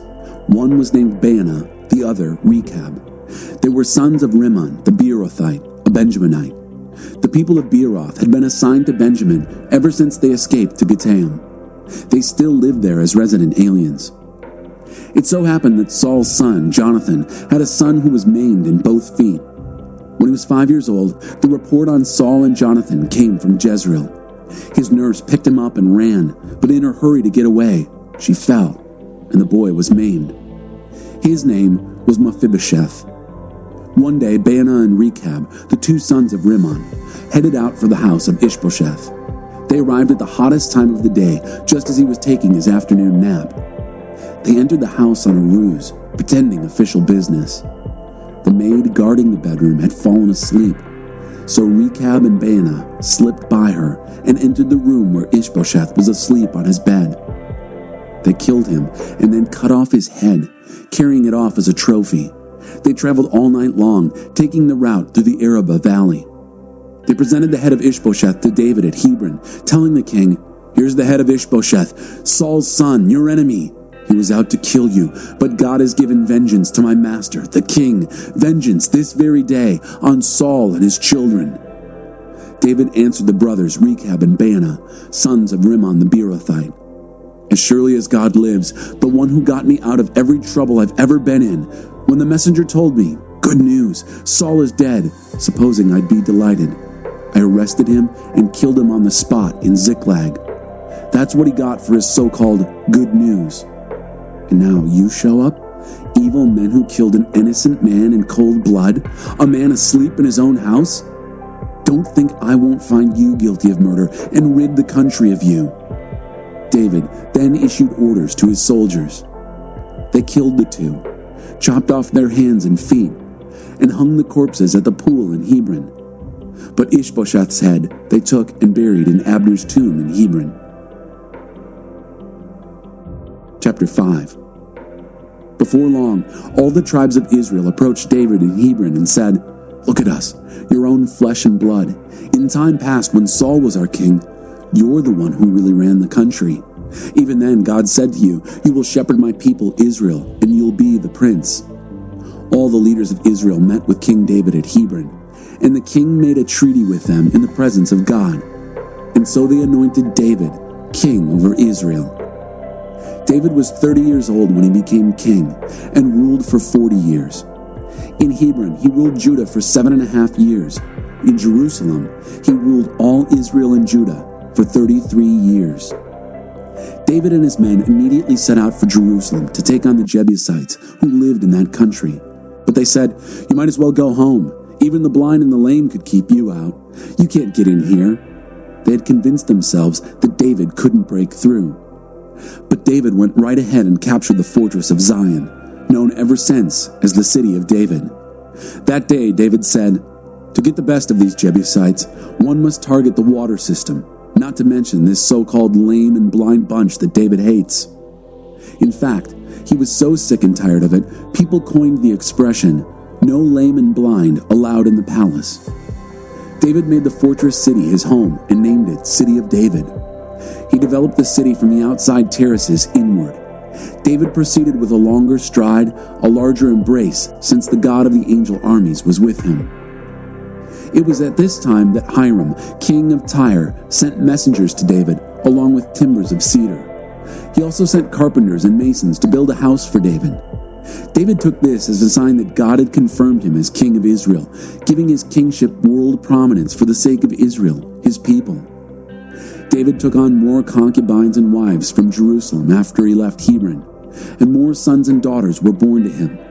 These are the names of those born to him in Jerusalem: Shemua, Shobab, Nathan, Solomon, Ibhar, Elishua, Nepheg, Japhia, Elishama, Eliada, Eliphalet.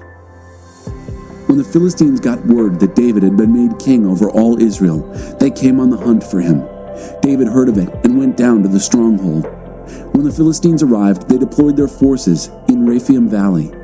Then David prayed to God, "Shall I go up and fight the Philistines? Will you help me beat them?" "Go up," God replied. "Count on me. I'll help you beat them." David then went straight to Baal Perazim and smashed them to pieces. Afterwards, David said, "God exploded on my enemies like a gush of water." That's why David named the place Baal Perazim, the master who explodes. The retreating Philistines dumped their idols, and David and his soldiers took them away. Later, there was a repeat performance. The Philistines came up again and deployed their troops in the Rephaim Valley. David again prayed to God. This time, God said, "Don't attack them head on. Instead, circle around behind them and ambush them from the grove of sacred trees. When you hear the sound of shuffling in the trees, get ready to move out. It's a signal that God is going ahead of you to smash the Philistine camp." David did exactly what God told him. He routed the Philistines all the way from Gibeon to Gezer. Chapter 6. David mustered the pick of the troops of Israel, 30 divisions of them. Together with his soldiers, David headed for Baalah to recover the chest of God, which was called by the name God of the angel armies, who was enthroned over the pair of angels on the chest. They placed the chest of God on a brand new ox cart and removed it from Abinadab's house on the hill. Uzzah and Ahio, Abinadab's sons, were driving the new cart loaded with the chest of God, Ahio in the lead and Uzzah alongside the chest. David and the whole company of Israel were in the parade, singing at the top of their lungs and playing mandolins, harps, tambourines, castanets, and cymbals. When they came to the threshing floor of Nacon, the oxen stumbled. So Uzzah reached out and grabbed the chest of God. God blazed in anger against Uzzah and struck him hard because he had profaned the chest. Uzzah died on the spot, right alongside the chest. Then David got angry because of God's deadly outburst against Uzzah. That place is still called Perez Uzzah, the explosion against Uzzah. David became fearful of God that day and said, "This chest is too hot to handle. How can I ever get it back to the city of David?" He refused to take the chest of God a step farther. Instead, David removed it off the road and to the house of Obed-Edom the Gittite. The chest of God stayed at the house of Obed-Edom the Gittite for 3 months, and God prospered Obed-Edom and his entire household. It was reported to King David that God had prospered Obed-Edom and his entire household because of the chest of God. So David thought, "I'll get that blessing for myself," and went and brought up the chest of God from the house of Obed-Edom to the city of David, celebrating extravagantly all the way, with frequent sacrifices of choice bulls. David, ceremonially dressed in priest's linen, danced with great abandon before God. The whole country was with him as he accompanied the chest of God with shouts and trumpet blasts. But as the chest of God came into the city of David, Michal, Saul's daughter, happened to be looking out a window. When she saw King David leaping and dancing before God, her heart filled with scorn. They brought the chest of God and set it in the middle of the tent pavilion that David had pitched for it. Then and there David worshipped, offering burnt offerings and peace offerings. When David had completed the sacrifices of burnt and peace offerings, he blessed the people in the name of God of the angel armies, and handed out to each person in the crowd, men and women alike, a loaf of bread, a date cake, and a raisin cake. Then everyone went home. David returned home to bless his family. Michal, Saul's daughter, came out to greet him. How wonderfully the king has distinguished himself today, exposing himself to the eyes of the servants' maids like some burlesque street dancer. David replied to Michal, "In God's presence, I'll dance all I want. He chose me over your father and the rest of our family and made me prince over God's people, over Israel. Oh yes, I'll dance to God's glory, more recklessly even than this. And as far as I'm concerned, I'll gladly look like a fool. But among these maids you're so worried about, I'll be honored no end." Michal, Saul's daughter, was barren the rest of her life. Chapter 7. God's Covenant with David. Before long, the king made himself at home, and God gave him peace from all his enemies. Then, one day, King David said to Nathan the prophet, "Look at this. Here I am, comfortable in a luxurious house of cedar, and the chest of God sits in a plain tent." Nathan told the king, "Whatever is on your heart, go and do it. God is with you." But that night, the word of God came to Nathan, saying, "Go and tell my servant David, this is God's word on the matter. You're going to build a house for me to live in?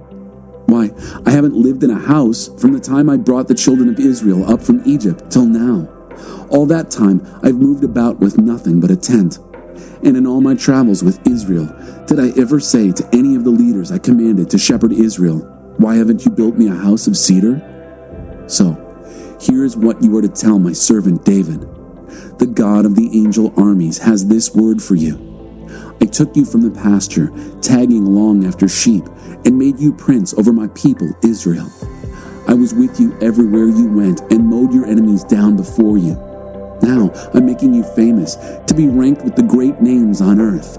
And I'm going to set aside a place for my people Israel and plant them there, so they'll have their own home and not be knocked around anymore. Nor will evil men afflict you as they always have, even during the days I set judges over my people Israel. Finally, I'm going to give you peace from all your enemies." Furthermore, God has this message for you. God himself will build you a house.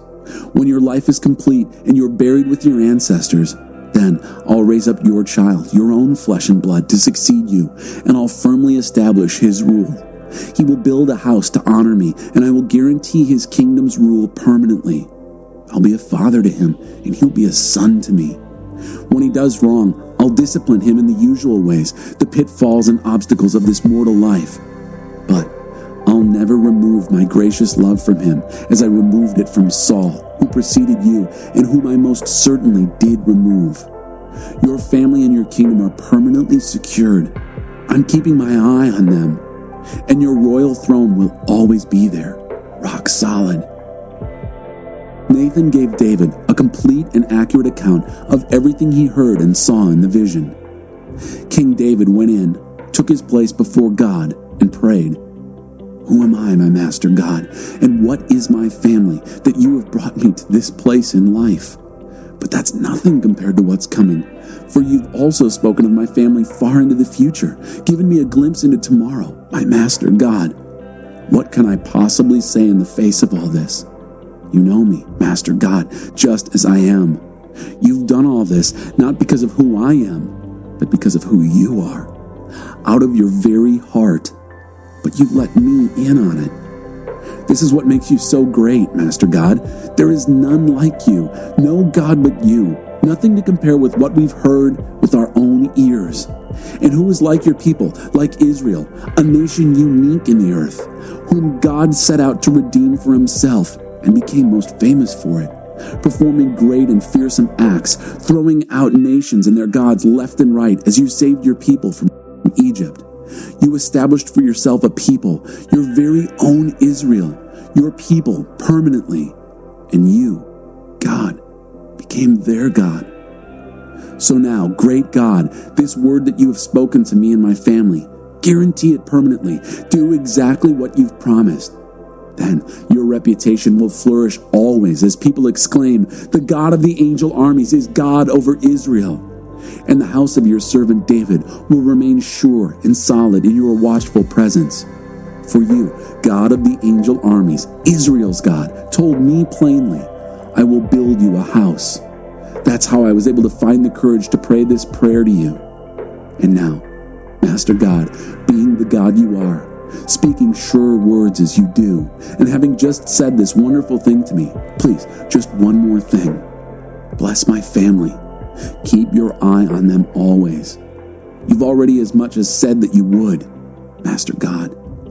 Oh, may your blessing be on my family permanently. Chapter 8. In the days that followed, David struck hard at the Philistines, brought them to their knees, and took control of the countryside. He also fought and defeated Moab. He chose 2/3 of them randomly and executed them. The other third he spared. So the Moabites fell under David's rule and were forced to bring tribute. On his way to restore his sovereignty at the river Euphrates, David next defeated Hadadezer, son of Rehob, the king of Zobah. He captured from him 1,000 chariots, 7,000 cavalry, and 20,000 infantry. He hamstrung all the chariot horses, but saved back 100. When the Arameans from Damascus came to the aid of Hadadezer, king of Zobah, David killed 22,000 of them. David set up a puppet government in Aram Damascus. The Arameans became subjects of David and were forced to bring tribute. God gave victory to David wherever he marched. David plundered the gold shields that belonged to the servants of Hadadezer and brought them to Jerusalem. He also looted a great quantity of bronze from Tebah and Berothai, cities of Hadadezer. Toi, king of Hamath, heard that David had struck down the entire army of Hadadezer. So he sent his son Joram to King David to greet and congratulate him for fighting and defeating them, for Toi and Hadadezer were old enemies. He brought with him gifts of silver, gold, and bronze. King David consecrated these along with the silver and gold from all the nations he had conquered, from Aram, Moab, the Ammonites, the Philistines, and from Amalek, along with the plunder from Hadadezer, son of Rehob, king of Zobah. David built a victory monument on his return from defeating the Arameans. Abishai, son of Zeruiah, fought and defeated the Edomites in the Salt Valley. 18,000 of them were killed. David set up a puppet government in Edom, and the Edomites became subjects under David. God gave David victory wherever he marched. Thus, David ruled over all of Israel. He ruled well, fair and even-handed in all his duties and relationships. Joab, son of Zeruiah, was head of the army. Jehoshaphat, son of Ahilud, was clerk. Zadok, son of Ahitub, and Ahimelech, son of Abiathar, were priests. Sariah was secretary. Benaiah, son of Jehoiada, was over the Kerethites and Pelethites, and David's sons were priests. Chapter 9. An open table for Mephibosheth. One day, David asked, "Is there anyone left of Saul's family? If so, I'd like to show him some kindness in honor of Jonathan." It happened that a servant from Saul's household named Ziba was there. They called him into David's presence. The king asked him, "Are you Ziba?" "Yes, sir," he replied. The king asked, "Is there anyone left from the family of Saul to whom I can show some godly kindness?" Ziba told the king, "Yes, there's Jonathan's son, lame in both feet." "Where is he?" "He's living at the home of Machir, son of Ammiel, in Lo-debar." King David didn't lose a minute. He sent and got him from the home of Machir, son of Ammiel, in Lo-debar. When Mephibosheth, son of Jonathan, who was the son of Saul, came before David, he bowed deeply, abasing himself, honoring David. David spoke his name. "Mephibosheth?" "Yes, sir." "Don't be frightened," said David. "I'd like to do something special for you in memory of your father, Jonathan. To begin with, I'm returning to you all the properties of your grandfather, Saul.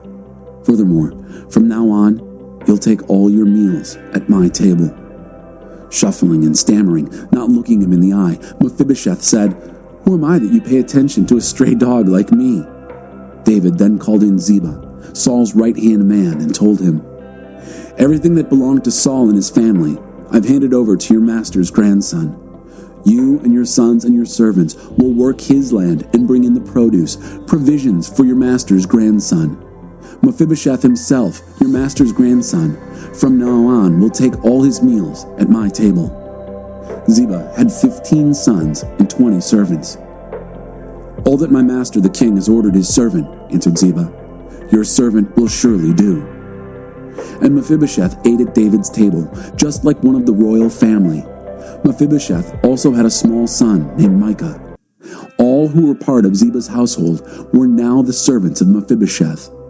Mephibosheth lived in Jerusalem, taking all his meals at the king's table. He was lame in both feet. Chapter 10. Sometime after this, the king of the Ammonites died, and Hanun, his son, succeeded him as king. David said, "I'd like to show some kindness to Hanun, the son of Nahash, treat him as well and as kindly as his father treated me."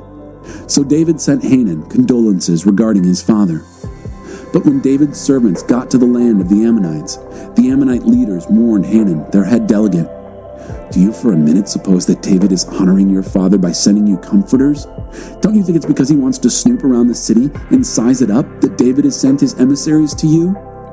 So Hanun seized David's men, shaved off half their beards, cut off their robes halfway up their buttocks, and sent them packing.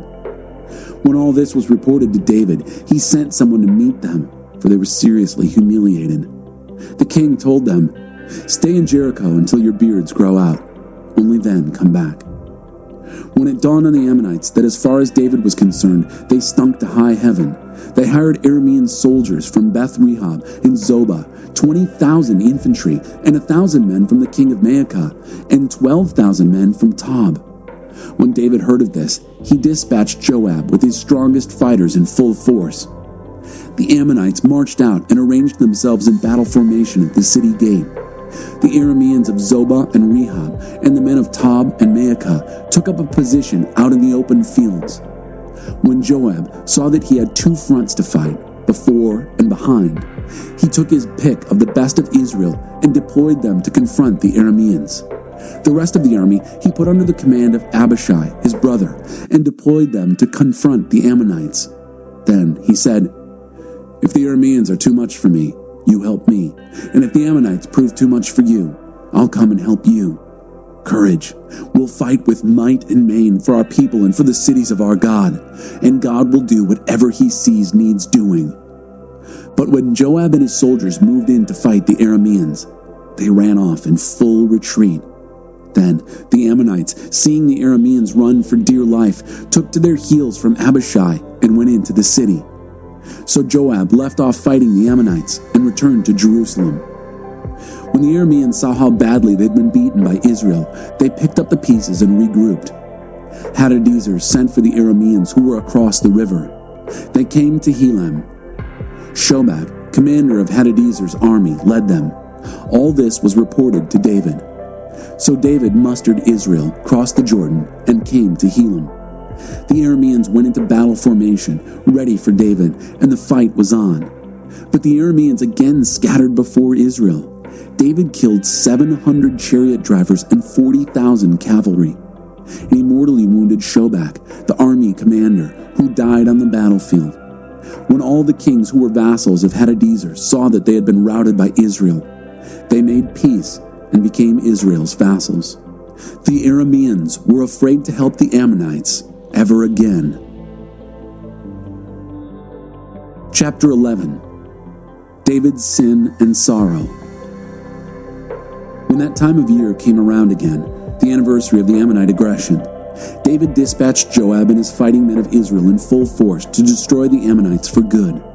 They laid siege to Rabbah, but David stayed in Jerusalem. One late afternoon, David got up from taking his nap and was strolling on the roof of the palace. From his vantage point on the roof, he saw a woman bathing. The woman was stunningly beautiful. David sent to ask about her and was told, "Isn't this Bathsheba, daughter of Eliam and wife of Uriah the Hittite? David sent his agents to get her. After she arrived, he went to bed with her. This occurred during the time of purification following her period. Then she returned home. Before long, she realized she was pregnant. Later, she sent word to David, "I'm pregnant." David then got in touch with Joab. "Send Uriah the Hittite to me." Joab sent him. When he arrived, David asked him for news from the front, how things were going with Joab and the troops and with the fighting. Then he said to Uriah, "Go home, have a refreshing bath and a good night's rest." After Uriah left the palace, an informant of the king was sent after him. But Uriah didn't go home. He slept that night at the palace entrance, along with the king's servants. David was told that Uriah had not gone home. He asked Uriah, "Didn't you just come off a hard trip? So why didn't you go home?" Uriah replied to David, "The chest is out there with the fighting men of Israel and Judah in tents. My master Joab and his servants are roughing it out in the fields. So how can I go home and eat and drink and enjoy my wife? On your life, I'll not do it." "All right," said David, "have it your way. Stay for the day, and I'll send you back tomorrow." So Uriah stayed in Jerusalem the rest of the day. The next day, David invited him to eat and drink with him, and David got him drunk. But in the evening, Uriah again went out and slept with his master's servants. He didn't go home. In the morning, David wrote a letter to Joab and sent it with Uriah. In the letter, he wrote, "Put Uriah in the front lines where the fighting is the fiercest. Then, pull back and leave him exposed so that he's sure to be killed." So Joab, holding the city under siege, put Uriah in a place where he knew there were fierce enemy fighters. When the city's defenders came out to fight Joab, some of David's soldiers were killed, including Uriah the Hittite. Joab sent David a full report on the battle. He instructed the messenger, "After you have given to the king a detailed report on the battle, if he flares in anger, say, 'And by the way, your servant Uriah the Hittite is dead.'" Joab's messenger arrived in Jerusalem and gave the king a full report. He said, "The enemy was too much for us. They advanced on us in the open field, and we pushed them back to the city gate. But then arrows came hot and heavy on us from the city wall, and 18 of the king's soldiers died." When the messenger completed his report of the battle, David got angry at Joab. He vented it on the messenger. "Why did you get so close to the city? Didn't you know you'd be attacked from the wall? Didn't you remember how Abimelech, son of Jerubesheth, got killed? Wasn't it a woman who dropped a millstone on him from the wall and crushed him at Thebez? Why did you go so close to the wall?" "By the way," said Joab's messenger, "your servant, Uriah the Hittite, is dead." Then David told the messenger, "Oh, I see. Tell Joab, don't trouble yourself over this. War kills, sometimes one, sometimes another. You never know who's next. Redouble your assault on the city and destroy it. Encourage Joab." When Uriah's wife heard that her husband was dead, she grieved for her husband. When the time of mourning was over, David sent someone to bring her to his house. She became his wife and bore him a son. Chapter 12. But God was not at all pleased with what David had done and sent Nathan to David. Nathan said to him, "There were two men in the same city, one rich, the other poor. The rich man had huge flocks of sheep, herds of cattle. The poor man had nothing but one little female lamb, which he had bought and raised. It grew up with him and his children as a member of the family. It ate off his plate and drank from his cup and slept on his bed. It was like a daughter to him. One day, a traveler dropped in on the rich man. He was too stingy to take an animal from his own herds or flocks to make a meal for his visitor. So he took the poor man's lamb and prepared a meal to set before his guest." David exploded in anger. "As surely as God lives," he said to Nathan, "the man who did this ought to be lynched. He must repay for the lamb 4 times over for his crime and his stinginess." "You're the man," said Nathan, "and here's what God, the God of Israel, has to say to you. I made you king over Israel. I freed you from the fist of Saul. I gave you your master's daughter and other wives to have and to hold. I gave you both Israel and Judah. And if that hadn't been enough, I'd have gladly thrown in much more. So why have you treated the word of God with brazen contempt, doing this great evil? You murdered Uriah the Hittite, then took his wife as your wife. Worse, you killed him with an Ammonite sword. And now, because you treated God with such contempt and took Uriah the Hittite's wife as your wife, killing and murder will continually plague your family. This is God speaking, remember? I'll make trouble for you out of your own family. I'll take your wives from right out in front of you. I'll give them to some neighbor, and he'll go to bed with them openly. You did your deed in secret. I'm doing mine with the whole country watching. Then David confessed to Nathan, I've sinned against God. Nathan pronounced, Yes, but that's not the last word. God forgives your sin. You won't die for it, but because of your blasphemous behavior, the son born to you will die. After Nathan went home, God afflicted the child that Uriah's wife bore to David, and he came down sick. David prayed desperately to God for the little boy. He fasted, wouldn't go out, and slept on the floor. The elders in his family came in and tried to get him off the floor, but he wouldn't budge, nor could they get him to eat anything. On the seventh day, the child died. David's servants were afraid to tell him. They said, What do we do now? While the child was living, he wouldn't listen to a word we said. Now, with the child dead, if we speak to him, there's no telling what he'll do. David noticed that the servants were whispering behind his back and realized that the boy must have died. He asked the servants, Is the boy dead? Yes, they answered. He's dead. David got up from the floor, washed his face, and combed his hair, put on a fresh change of clothes, then went into the sanctuary and worshipped. Then he came home and asked for something to eat. They set it before him, and he ate. His servants asked him, What's going on with you? While the child was alive, you fasted and wept and stayed up all night. Now that he's dead, you get up and eat? While the child was alive, he said, I fasted and wept, thinking, God might have mercy on me and the child would live. But now that he's dead, why fast? Can I bring him back now? I can go to him, but he can't come to me.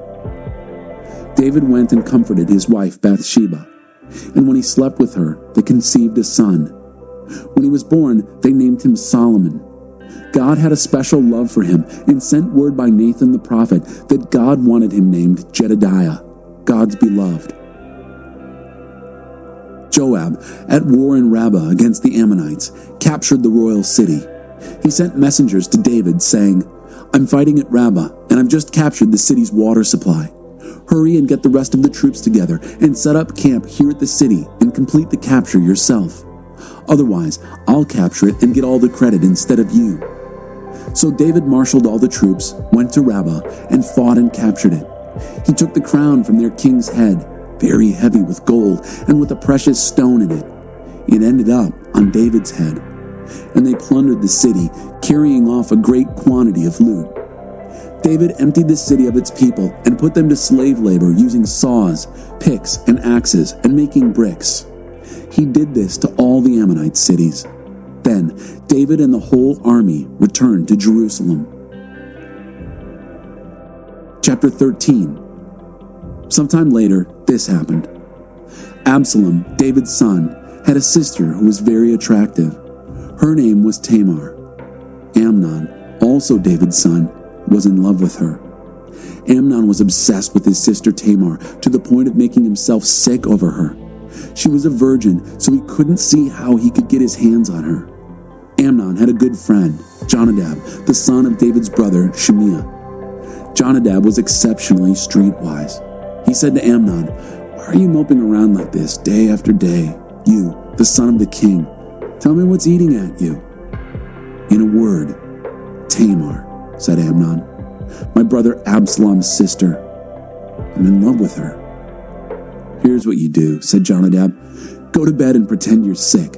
When your father comes to visit you, say, Have my sister Tamar come and prepare some supper for me here where I can watch her and she can feed me." So Amnon took to his bed and acted sick. When the king came to visit, Amnon said, "Would you do me a favor? Have my sister Tamar come and make some nourishing dumplings here where I can watch her and be fed by her." David sent word to Tamar, who was home at the time, "Go to the house of your brother Amnon and prepare a meal for him." So Tamar went to her brother Amnon's house. She took dough, kneaded it, formed it into dumplings, and cooked them while he watched from his bed. But when she took the cooking pot and served him, he wouldn't eat. Amnon said, "Clear everyone out of the house." And they all cleared out. Then he said to Tamar, "Bring the food into my bedroom where we can eat in privacy." She took the nourishing dumplings she had prepared and brought them to her brother Amnon in his bedroom. But when she got ready to feed him, he grabbed her and said, "Come to bed with me, sister." "No, brother," she said. "Don't hurt me. This kind of thing isn't done in Israel. Don't do this terrible thing. Where could I ever show my face? And you'll be out on the street in disgrace. Oh, please, speak to the king. He'll let you marry me." But he wouldn't listen. Being much stronger than she, he raped her. No sooner had Amnon raped her than he hated her, an immense hatred. The hatred that he felt for her was greater than the love he'd had for her. "Get up," he said, "and get out." "Oh, no, brother," she said. "Please, this is an even worse evil than what you just did to me." But he wouldn't listen to her. He called for his valet. "Get rid of this woman, get her out of my sight," and lock the door after her. The valet threw her out and locked the door behind her. She was wearing a long-sleeved gown. That's how virgin princesses used to dress from early adolescence on. Tamar poured ashes on her head. Then she ripped the long-sleeved gown, held her head in her hands, and walked away, sobbing as she went. Her brother Absalom said to her, "Has your brother Amnon had his way with you? Now, my dear sister, let's keep it quiet. A family matter. He is, after all, your brother. Don't take this so hard." Tamar lived in her brother Absalom's home, bitter and desolate. King David heard the whole story and was enraged, but he didn't discipline Amnon. David doted on him because he was his firstborn. Absalom quit speaking to Amnon, not a word, whether good or bad, because he hated him for violating his sister Tamar. 2 years went by. One day, Absalom threw a sheep-shearing party in Baal-Hazor in the vicinity of Ephraim and invited all the king's sons. He also went to the king and invited him. "Look, I'm throwing a sheep-shearing party. Come and bring your servants." But the king said, "No, son, not this time, and not the whole household. We'd just be a burden to you." Absalom pushed, but David wouldn't budge. But he did give him his blessing.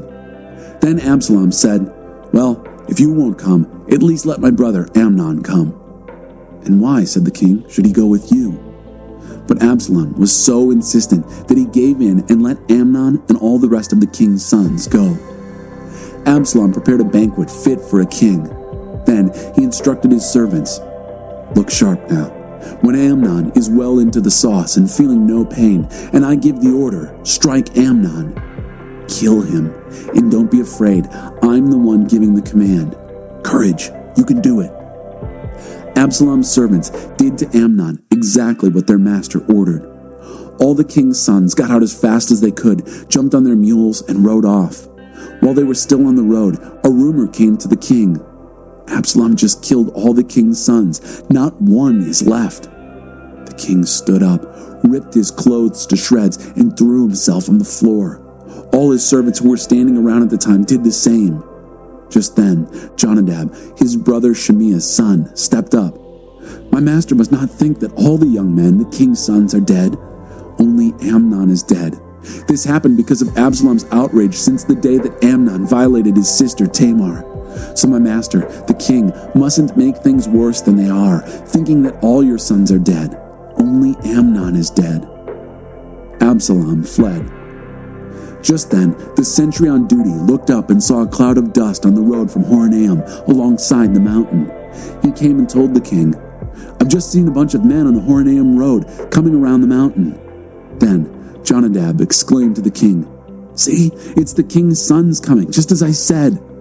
But had no sooner said the words than the king's sons burst in, loud laments and weeping. The king joined in, along with all the servants, loud weeping, many tears. David mourned the death of his son a long time. When Absalom fled, he went to Talmai, son of Ammihud, king of Geshur. He was there 3 years. The king finally gave up trying to get back at Absalom.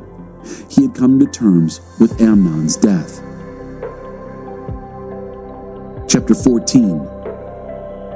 Joab, son of Zeruiah, knew that the king, deep down, still cared for Absalom. So he sent to Tekoa for a wise woman who lived there and instructed her, "Pretend you are in mourning. Dress in black and don't comb your hair, so you'll look like you've been grieving over a dead loved one for a long time. Then go to the king and tell him this." Joab then told her exactly what to say. The woman of Tekoa went to the king, bowed deeply before him in homage, and said, "O king, help." He said, "How can I help?" "I'm a widow," she said. "My husband is dead. I had 2 sons. The 2 of them got into a fight out in the field, and there was no one around to step between them. The one struck the other and killed him. Then the whole family ganged up against me and demanded, 'Hand over this murderer so we can kill him for the life of the brother he murdered.' They want to wipe out the air and snuff out the one spark of life left to me. And then there would be nothing left of my husband, not so much as a name on the face of the earth. So now I've dared come to the king, my master, about all this. They're making my life miserable, and I'm afraid. I said to myself, I'll go to the king. Maybe he'll do something. When the king hears what's going on, he'll step in and rescue me from the abuse of the man who would get rid of me and my son and God's inheritance, the works. As your handmaid, I decided ahead of time, the word of my master, the king, will be the last word in this. For my master is like an angel of God in discerning good and evil. God be with you." The king said, "Go home, and I'll take care of this for you." "I'll take all responsibility for what happens," the woman of Tekoa said. "I don't want to compromise the king and his reputation." "Bring the man who has been harassing you," the king continued. "I'll see to it that he doesn't bother you anymore." "Let the king invoke the name of God," said the woman, "so this self-styled vigilante won't ruin everything, to say nothing of killing my son." "As surely as God lives," he said, "not so much as a hair of your son's head will be lost." Then she asked, "May I say one more thing to my master, the king?" He said, "Go ahead." "Why then," the woman said, "have you done this very thing against God's people? In his verdict, the king convicts himself by not bringing home his exiled son. We all die sometime. Water spilled on the ground can't be gathered up again. But God does not take away life. He works out ways to get the exile back." The king then said, "I'm going to ask you something. Answer me truthfully." "Certainly," she said. "Let my master, the king, speak." The king said, "Is the hand of Joab mixed up in this?" "On your life, my master king, a body can't veer an inch right or left and get by with it in the royal presence." "Yes, it was your servant Joab who put me up to this, and put these very words in my mouth. It was because he wanted to turn things around that your servant Joab did this. But my master is as wise as God's angels in knowing how to handle things on this earth." The king spoke to Joab. "All right, I'll do it. Go and bring the young man, Absalom, back." Joab bowed deeply in reverence and blessed the king. "I'm reassured to know that I'm still in your good graces and have your confidence, since the king is taking the counsel of his servant." Joab got up, went to Geshur, and brought Absalom to Jerusalem. The king said, "He may return to his house, but he is not to see me face to face." So Absalom returned home, but was not permitted to see the king. This Absalom, there wasn't a man in all Israel talked about so much for his handsome good looks, and not a blemish on him from head to toe. When he cut his hair, he always cut it short in the spring because it had grown so heavy. The weight of the hair from his head was over 2 pounds. 3 sons were born to Absalom and 1 daughter. Her name was Tamar, and she was a beauty. Absalom lived in Jerusalem for 2 years, and not once did he see the king face to face. He sent for Joab to get him in to see the king, but Joab still wouldn't budge. He tried a second time, and Joab still wouldn't. So he told his servants, "Listen, Joab's field adjoins mine, and he has a crop of barley in it. Go set fire to it." So Absalom's servants set fire to the field. That got him moving. Joab came to Absalom at home and said, "Why did your servant set my field on fire?" Absalom answered him, "Listen, I sent for you, saying, 'Come, and soon. I want to send you to the king to ask, what's the point of my coming back from Geshur? I'd be better off still there. Let me see the king face to face. If he finds me guilty, then he can put me to death." Joab went to the king and told him what was going on. Absalom was then summoned. He came and bowed deeply in reverence before him, and the king kissed Absalom. Chapter 15. As time went on, Absalom took to riding in a horse-drawn chariot, with 50 men running in front of him. Early each morning, he would take up his post beside the road at the city gate. When anyone showed up with a case to bring to the king for a decision, Absalom would call him over and say, "Where do you hail from?" And the answer would come, "Your servant is from one of the tribes of Israel." Then Absalom would say, "Look, you've got a strong case, but the king isn't going to listen to you." Then he'd say, "Why doesn't someone make me a judge for this country? Anybody with a case could bring it to me, and I'd settle things fair and square." Whenever someone would treat him with special honor, he'd shrug it off and treat him like an equal, making him feel important. Absalom did this to everyone who came to do business with the king and stole the hearts of everyone in Israel. After 4 years of this, Absalom spoke to the king. "Let me go to Hebron to pay a vow that I made to God. Your servant made a vow when I was living in Geshur in Aram, saying, 'If God will bring me back to Jerusalem, I'll serve him with my life.'" The king said, "Go with my blessing," and he got up and set off for Hebron. Then Absalom sent undercover agents to all the tribes of Israel with the message, "When you hear the blast of the ram's horn trumpet, that's your signal. Shout, 'Absalom is king in Hebron.'" 200 men went with Absalom from Jerusalem, but they had been called together knowing nothing of the plot and made the trip innocently. While Absalom was offering sacrifices, he managed also to involve Ahithophel, the Gilonite, David's advisor, calling him away from his hometown of Gilo. The conspiracy grew powerful, and Absalom's supporters multiplied. Someone came to David with the report, "The whole country is taken up with Absalom." "Up and out of here," called David to all his servants who were with him in Jerusalem. "We've got to run for our lives, or none of us will escape Absalom. Hurry, he's about to pull the city down around our ears and slaughter us all." The king's servants said, "Whatever our master, the king, says, we'll do. We're with you all the way." So the king and his entire household escaped on foot. The king left 10 concubines behind to tend to the palace. And so they left step by step by step, and then paused at the last house as the whole army passed by him. All the Kerethites, all the Pelethites, and the 600 Gittites who had marched with him from Gath went past. The king called out to Ittai the Gittite, "What are you doing here? Go back with King Absalom. You're a stranger here and freshly uprooted from your own country. You arrived only yesterday, and am I going to let you take your chances with us as I live on the road like a gypsy? Go back and take your family with you, and God's grace and truth go with you." But Ittai answered, "As God lives, and my master the king lives, where my master is, that's where I'll be, whether it means life or death." "All right," said David, "go ahead." And they went on, Ittai the Gittite with all his men and all the children he had with him. The whole country was weeping in loud lament as all the people passed by. As the king crossed the brook Kidron, the army headed for the road to the wilderness. Zadok was also there, the Levites with him, carrying God's chest of the covenant. They set the chest of God down, Abiathar standing by, until all the people had evacuated the city. Then the king ordered Zadok, "Take the chest back to the city. If I get back in God's good graces, he'll bring me back and show me where the chest has been set down. But if he says, 'I'm not pleased with you,' well, He can then do with me whatever he pleases."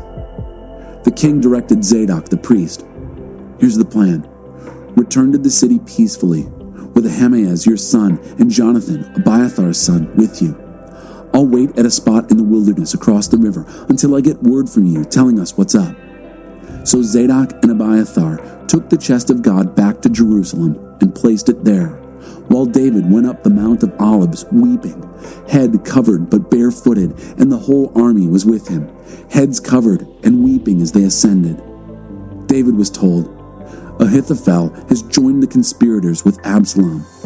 He prayed, "Oh God, turn Ahithophel's counsel to foolishness."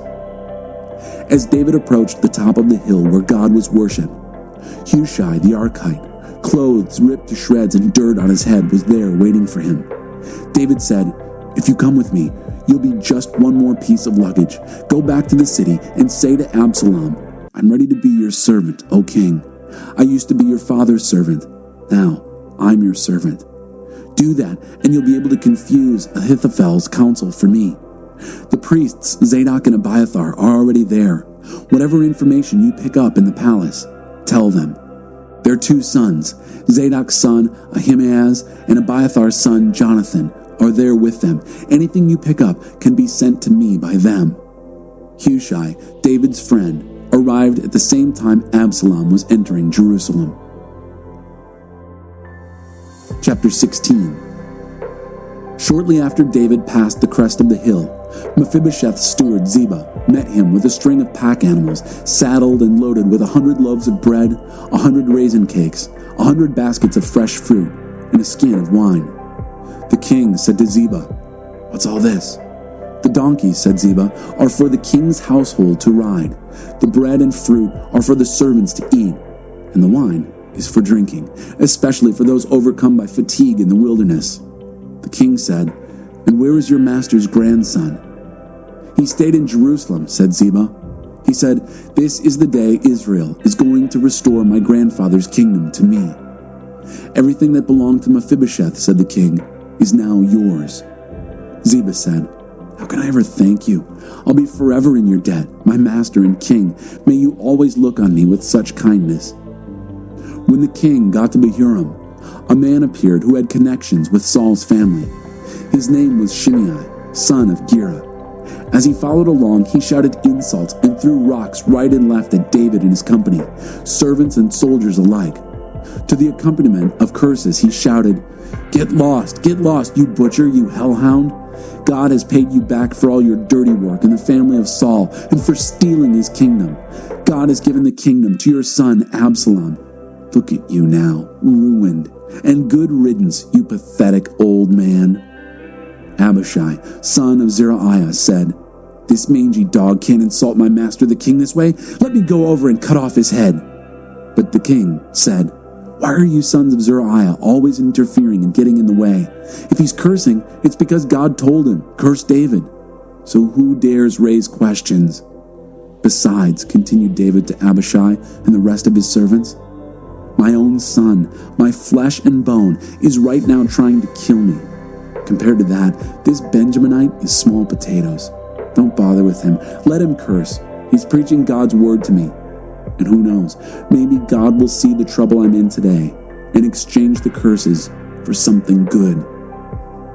David and his men went on down the road, while Shimei followed along on the ridge of the hill alongside, cursing, throwing stones down on them, and kicking up dirt.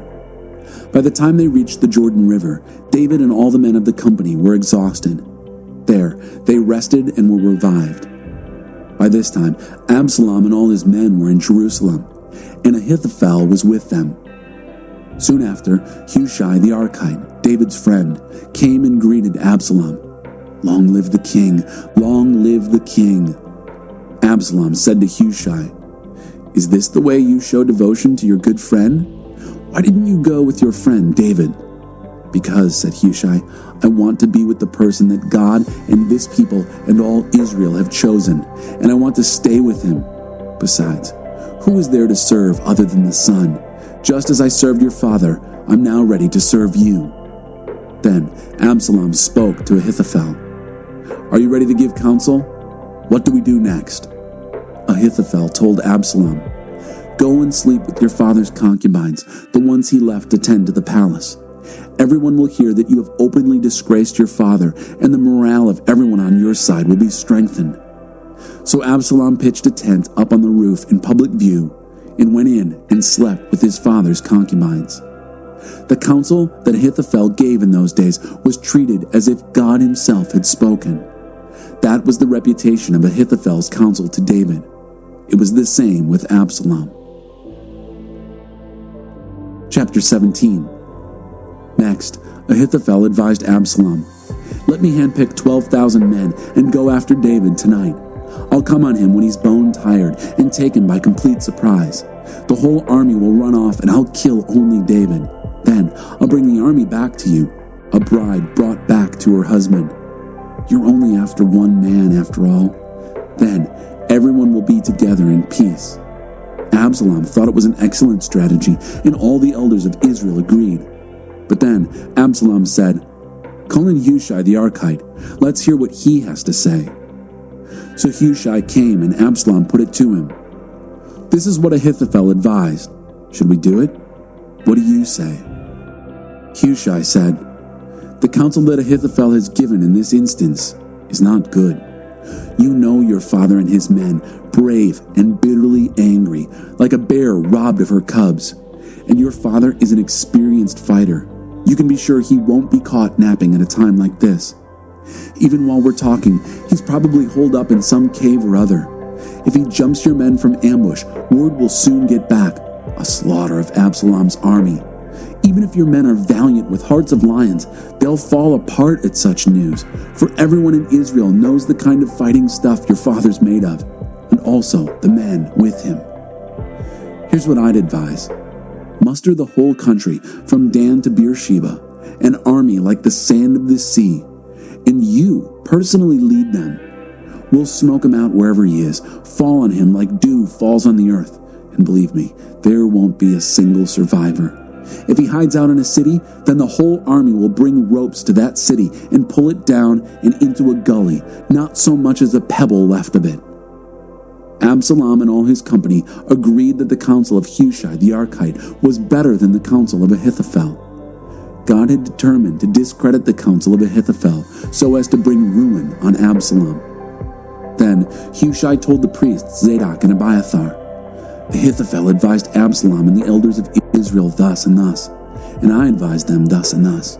Now, send this message as quickly as possible to David.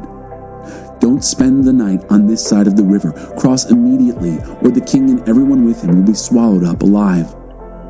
Jonathan and Ahimaaz were waiting around at Enrogel. A servant girl would come and give them messages, and then they would go and tell King David, for it wasn't safe to be seen coming into the city. But a soldier spotted them and told Absalom, so the two of them got out of there fast and went to a man's house in Bahurim. He had a well in his yard, and they climbed into it. The wife took a rug and covered the well, then spread grain on it so no one would notice anything out of the ordinary. Shortly, Absalom's servants came to the woman's house and asked her, "Have you seen Ahimaaz and Jonathan?" The woman said, "They were headed toward the river." They looked, but didn't find them, and then went back to Jerusalem. When the coast was clear, Ahimaaz and Jonathan climbed out of the well and went on to make their report to King David. "Get up and cross the river quickly. Ahithophel has given counsel against you." David and his whole army were soon up and moving and crossed the Jordan. As morning broke, there was not a single person who had not made it across the Jordan. When Ahithophel realized that his counsel was not followed, he saddled his donkey and left for his hometown. After making out his will and putting his house in order, he hanged himself and died. He was buried in the family tomb.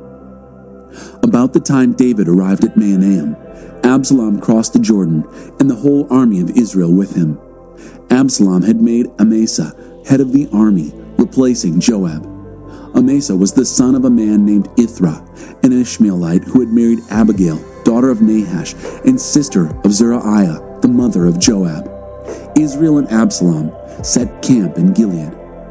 When David arrived at Mahanaim, Shobai, son of Nahash, from Ammonite Rabbah, and Maker, son of Amiel of Lo-Debar, and Barzillai, The Gileadite from Rogelim brought beds and blankets, bowls and jugs filled with wheat, barley, flour, roasted grain, beans and lentils, honey and curds and cheese from the flocks and herds.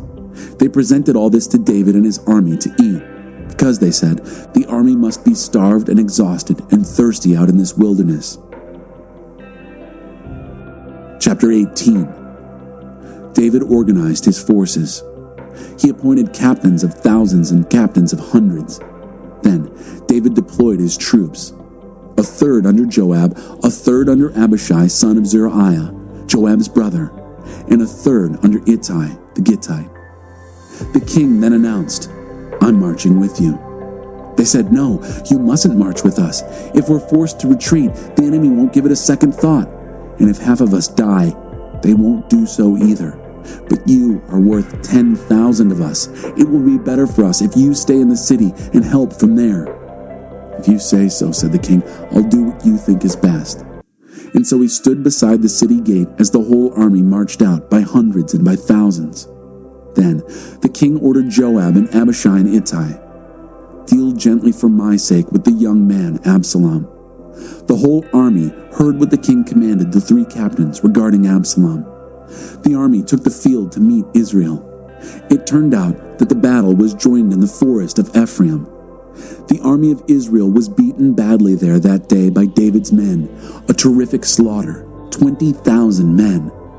There was fighting helter-skelter all over the place. The forest claimed more lives that day than the sword. Absalom ran into David's men, but was out in front of them riding his mule when the mule ran under the branches of a huge oak tree. Absalom's head was caught in the oak and he was left dangling between heaven and earth, the mule running right out from under him.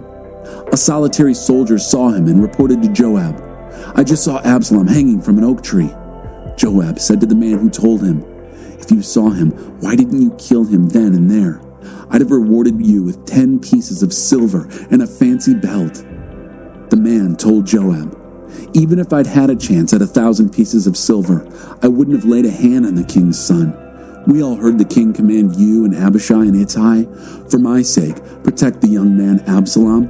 Why, I'd be risking my life, for nothing is hidden from the king, and you would have just stood there." Joab said, "I can't waste my time with you." He then grabbed 3 knives and stabbed Absalom in the heart while he was still alive in the tree. By then, Absalom was surrounded by 10 of Joab's armor-bearers. They hacked away at him and killed him. Joab then blew the ram's horn trumpet, calling off the army in its pursuit of Israel. They took Absalom, dumped him into a huge pit in the forest, and piled an immense mound of rocks over him. Meanwhile, the whole army of Israel was in flight, each man making his own way home. While alive, Absalom had erected for himself a pillar in the valley of the king, because, he said, "I have no son to carry on my name." He inscribed the pillar with his own name. To this day, it is called the Absalom Memorial. Ahimaaz, Zadok's son, said, "Let me run to the king and bring him the good news that God has delivered him from his enemies." But Joab said, "You're not the one to deliver the good news today. Some other day, maybe, but it's not good news today." This was because the king's son was dead. Then Joab ordered a Cushite, "You go, tell the king what you've seen."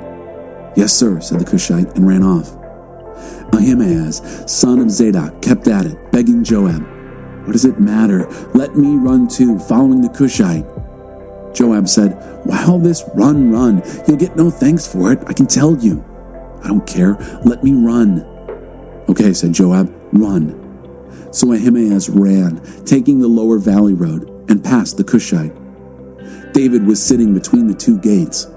The sentry had gone up to the top of the gate on the wall and looked around.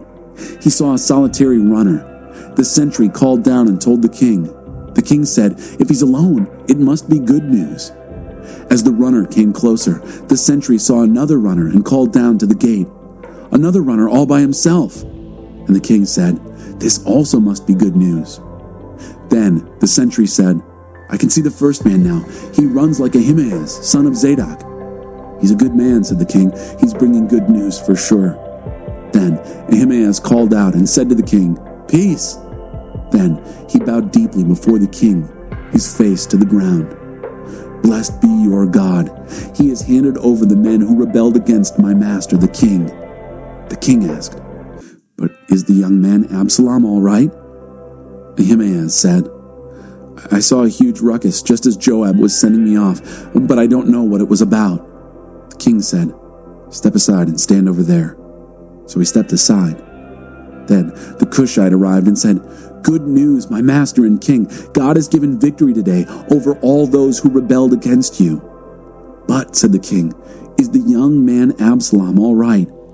And the Cushite replied, "Would that all the enemies of my master the king and all who maliciously rose against you end up like that young man." The king was stunned. Heartbroken, he went up to the room over the gate and wept. As he wept, he cried out, "Oh, my son Absalom, my dear, dear son Absalom. Why not me rather than you, my death and not yours? Oh, Absalom, my dear, dear son." Chapter 19. David's grief for Absalom. Joab was told that David was weeping and lamenting over Absalom. The day's victory turned into a day of mourning as word passed through the army. David is grieving over his son. The army straggled back to the city that day, demoralized, dragging their tails. And the king held his face in his hands and lamented loudly, "Oh, my son Absalom, Absalom, my dear, dear son." But in private, Joab rebuked the king. "Now you've done it, knocked the wind out of your loyal servants who have just saved your life, to say nothing of the lives of your sons and daughters, wives and concubines. What is this, loving those who hate you and hating those who love you? Your actions give a clear message. Officers and soldiers mean nothing to you. You know that if Absalom were alive right now, we'd all be dead. Would that make you happy? Get hold of yourself. Get out there and put some heart into your servants. I swear to God that if you don't go to them, they'll desert. Not a soldier will be left here by nightfall, and that will be the worst thing that has happened yet." So the king came out and took his place at the city gate. Soon, everyone knew, "Oh, look, the king has come out to receive us." And his whole army came and presented itself to the king. But the Israelites had fled the field of battle and gone home. Meanwhile, the whole populace was now complaining to its leaders. "Wasn't it the king who saved us time and again from our enemies and rescued us from the Philistines? And now he has had to flee the country on account of Absalom? And now this Absalom, whom we made king, is dead in battle. So what are you waiting for? Why don't you bring the king back?" When David heard what was being said, he sent word to Zadok and Abiathar, the priests. "Ask the elders of Judah, why are you so laggard in bringing the king back home? You are my brothers. You're my own flesh and blood. So why are you the last ones to bring the king back home? And tell Amasa, you too are my flesh and blood, as God is my witness. I'm making you the permanent commander of the army in place of Joab." He captured the hearts of everyone in Judah. They were unanimous in sending for the king. "Come back, you and all your servants." So the king returned. He arrived at the Jordan just as Judah reached Gilgal, on their way to welcome the king and escort him across the Jordan. Even Shimei, son of Gera, the Benjaminite from Bahurim, hurried down to join the men of Judah so he could welcome the king, 1,000 Benjaminites with him. And Ziba, Saul's steward, with his 15 sons and 20 servants, waded across the Jordan to meet the king and brought his entourage across, doing whatever they could to make the king comfortable. Shimei, son of Gera, bowed deeply in homage to the king as soon as he was across the Jordan and said, "Don't think badly of me, my master. Overlook my irresponsible outburst on the day my master the king left Jerusalem. Don't hold it against me. I know I sinned, but look at me now, the first of all the tribe of Joseph to come down and welcome back my master the king." Abishai, son of Zeruiah, interrupted, "Enough of this. Shouldn't we kill him outright? Why, he cursed God's anointed." But David said, "What is it with you sons of Zeruiah? Why do you insist on being so contentious? Nobody is going to be killed today. I am again king over Israel." Then the king turned to Shimei. "You're not going to die." And the king gave him his word. Next, Mephibosheth, grandson of Saul, arrived from Jerusalem to welcome the king. He hadn't combed his hair or trimmed his beard or washed his clothes from the day the king left until the day he returned safe and sound. The king said, "And why didn't you come with me, Mephibosheth?" "My master, the king," he said, "my servant betrayed me. I told him to saddle my donkey so I could ride it and go with the king, for, as you know, I am lame. And then he lied to you about me. But my master, the king, has been like one of God's angels. He knew what was right and did it. Wasn't everyone in my father's house doomed? But you took me in and gave me a place at your table. What more could I ever expect or ask?" "That's enough," said the king. "Say no more. Here's my decision. You and Ziba divide the property between you." Mephibosheth said, "Oh, let him have it all. All I care about is that my master the king is home, safe and sound." Barzillai the Gileadite had come down from Rogelim. He crossed the Jordan with the king to give him a good send-off. Barzillai was a very old man, 80 years old. He had supplied the king's needs all the while he was in Mahanaim, since he was very wealthy. "Join me in Jerusalem," the king said to Barzillai. "Let me take care of you." But Barzillai declined the offer. "How long do you think I'd live if I went with the king to Jerusalem? I'm 80 years old and not much good anymore to anyone. Can't taste food, can't hear music. So why add to the burdens of my master the king? I'll just go a little way across the Jordan with the king. But why would the king need to make a great thing of that? Let me go back and die in my hometown and be buried with my father and mother. But my servant Kimham here, let him go with you in my place, but treat him well." The king said, "That's settled. Kimham goes with me, and I will treat him well. If you think of anything else, I'll do that for you too." The army crossed the Jordan, but the king stayed. The king kissed and blessed Barzillai, who then returned home. Then the king, Kimham with him, crossed over at Gilgal. The whole army of Judah and half the army of Israel processed with the king. The men of Israel came to the king and said, "Why have our brothers, the men of Judah, taken over as if they owned the king, escorting the king and his family and close associates across the Jordan?" The men of Judah retorted, "Because the king is related to us, that's why. But why make a scene? You don't see us getting treated special because of it, do you?" The men of Israel shot back, "We have 10 shares in the king to your 1. Besides, we're the firstborn, so why are we having to play second fiddle? It was our idea to bring him back." But the men of Judah took a harder line than the men of Israel. Chapter 20. Just then, a good-for-nothing named Sheba, son of Bichri the Benjaminite, blew a blast on the ram's horn trumpet, calling out, "We've got nothing to do with David. There's no future for us with the son of Jesse. Let's get out of here, Israel. Head for your tents." So all the men of Israel deserted David and followed Sheba, son of Bichri. But the men of Judah stayed committed, sticking with their king all the way from the Jordan to Jerusalem. When David arrived home in Jerusalem, the king took the 10 concubines he had left to watch the palace and placed them in seclusion, under guard. He provided for their needs, but didn't visit them. They were virtual prisoners until they died, widows as long as they lived. The king ordered Amasa, "Muster the men of Judah for me in 3 days, then report in." Amasa went to carry out his orders, but he was late reporting back. So David told Abishai, "Sheba, son of Bichri, is going to hurt us even worse than Absalom did. Take your master's servants and hunt him down before he gets holed up in some fortress city where we can't get to him." So under Abishai's command, all the best men, Joab's men and the Kerethites and Pelethites, left Jerusalem to hunt down Sheba, son of Bichri. They were near the boulder at Gibeon when Amasa came their way. Joab was wearing a tunic with a sheathed sword strapped on his waist, but the sword slipped out and fell to the ground. Joab greeted Amasa, "How are you, brother?" and took Amasa's beard in his right hand as if to kiss him. Amasa didn't notice the sword in Joab's other hand. Joab stuck him in the belly and his guts spilled to the ground. A second blow wasn't needed. He was dead. Then Joab and his brother Abishai continued to chase Sheba, son of Bichri. One of Joab's soldiers took up his post over the body and called out, "Everyone who sides with Joab and supports David, follow Joab." Amasa was lying in a pool of blood in the middle of the road. The man realized that the whole army was going to stop and take a look, so he pulled Amasa's corpse off the road into the field and threw a blanket over him so he wouldn't collect spectators. As soon as he'd gotten him off the road, the traffic flowed normally, following Joab in the chase after Sheba, son of Bichri.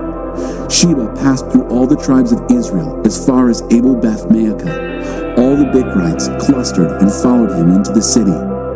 Joab's army arrived and laid siege to Sheba in Abel-Beth-Maachah. They built a siege ramp up against the city's fortification. The plan was to knock down the wall. But a shrewd woman called out from the city, "Listen, everybody, please tell Joab to come close so I can talk to him." When he had come, the woman said, "Are you Joab?" He said, "I am." Then she said, "Listen to what I have to say." He said, "I'm listening."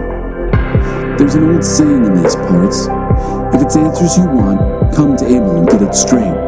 We're a peaceful people here and reliable. And here you are, trying to tear down one of Israel's mother cities. Why would you want to mess with God's legacy like that? Joab protested. "Believe me, you've got it all wrong. I'm not here to hurt anyone or destroy anything, not on your life, but a man from the hill country of Ephraim, Sheba, son of Bichri by name, revolted against King David. Hand him over, him only, and we'll get out of here." The woman told Joab, "Sounds good. His head will be tossed to you from the wall." The woman presented her strategy to the whole city, and they did it.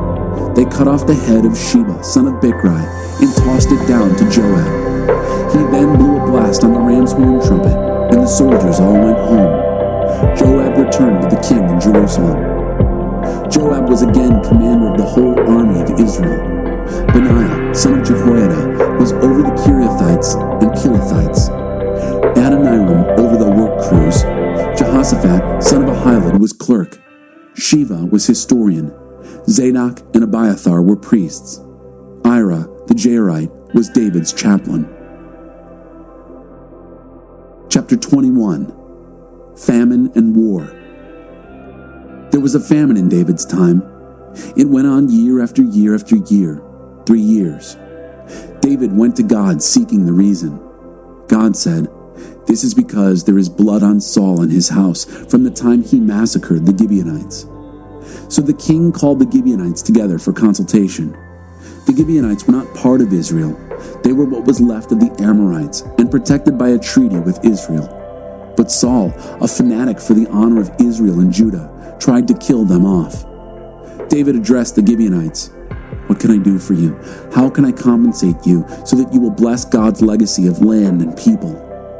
The Gibeonites replied, "We don't want any money from Saul and his family, and it's not up to us to put anyone in Israel to death." But David persisted. "What are you saying I should do for you?"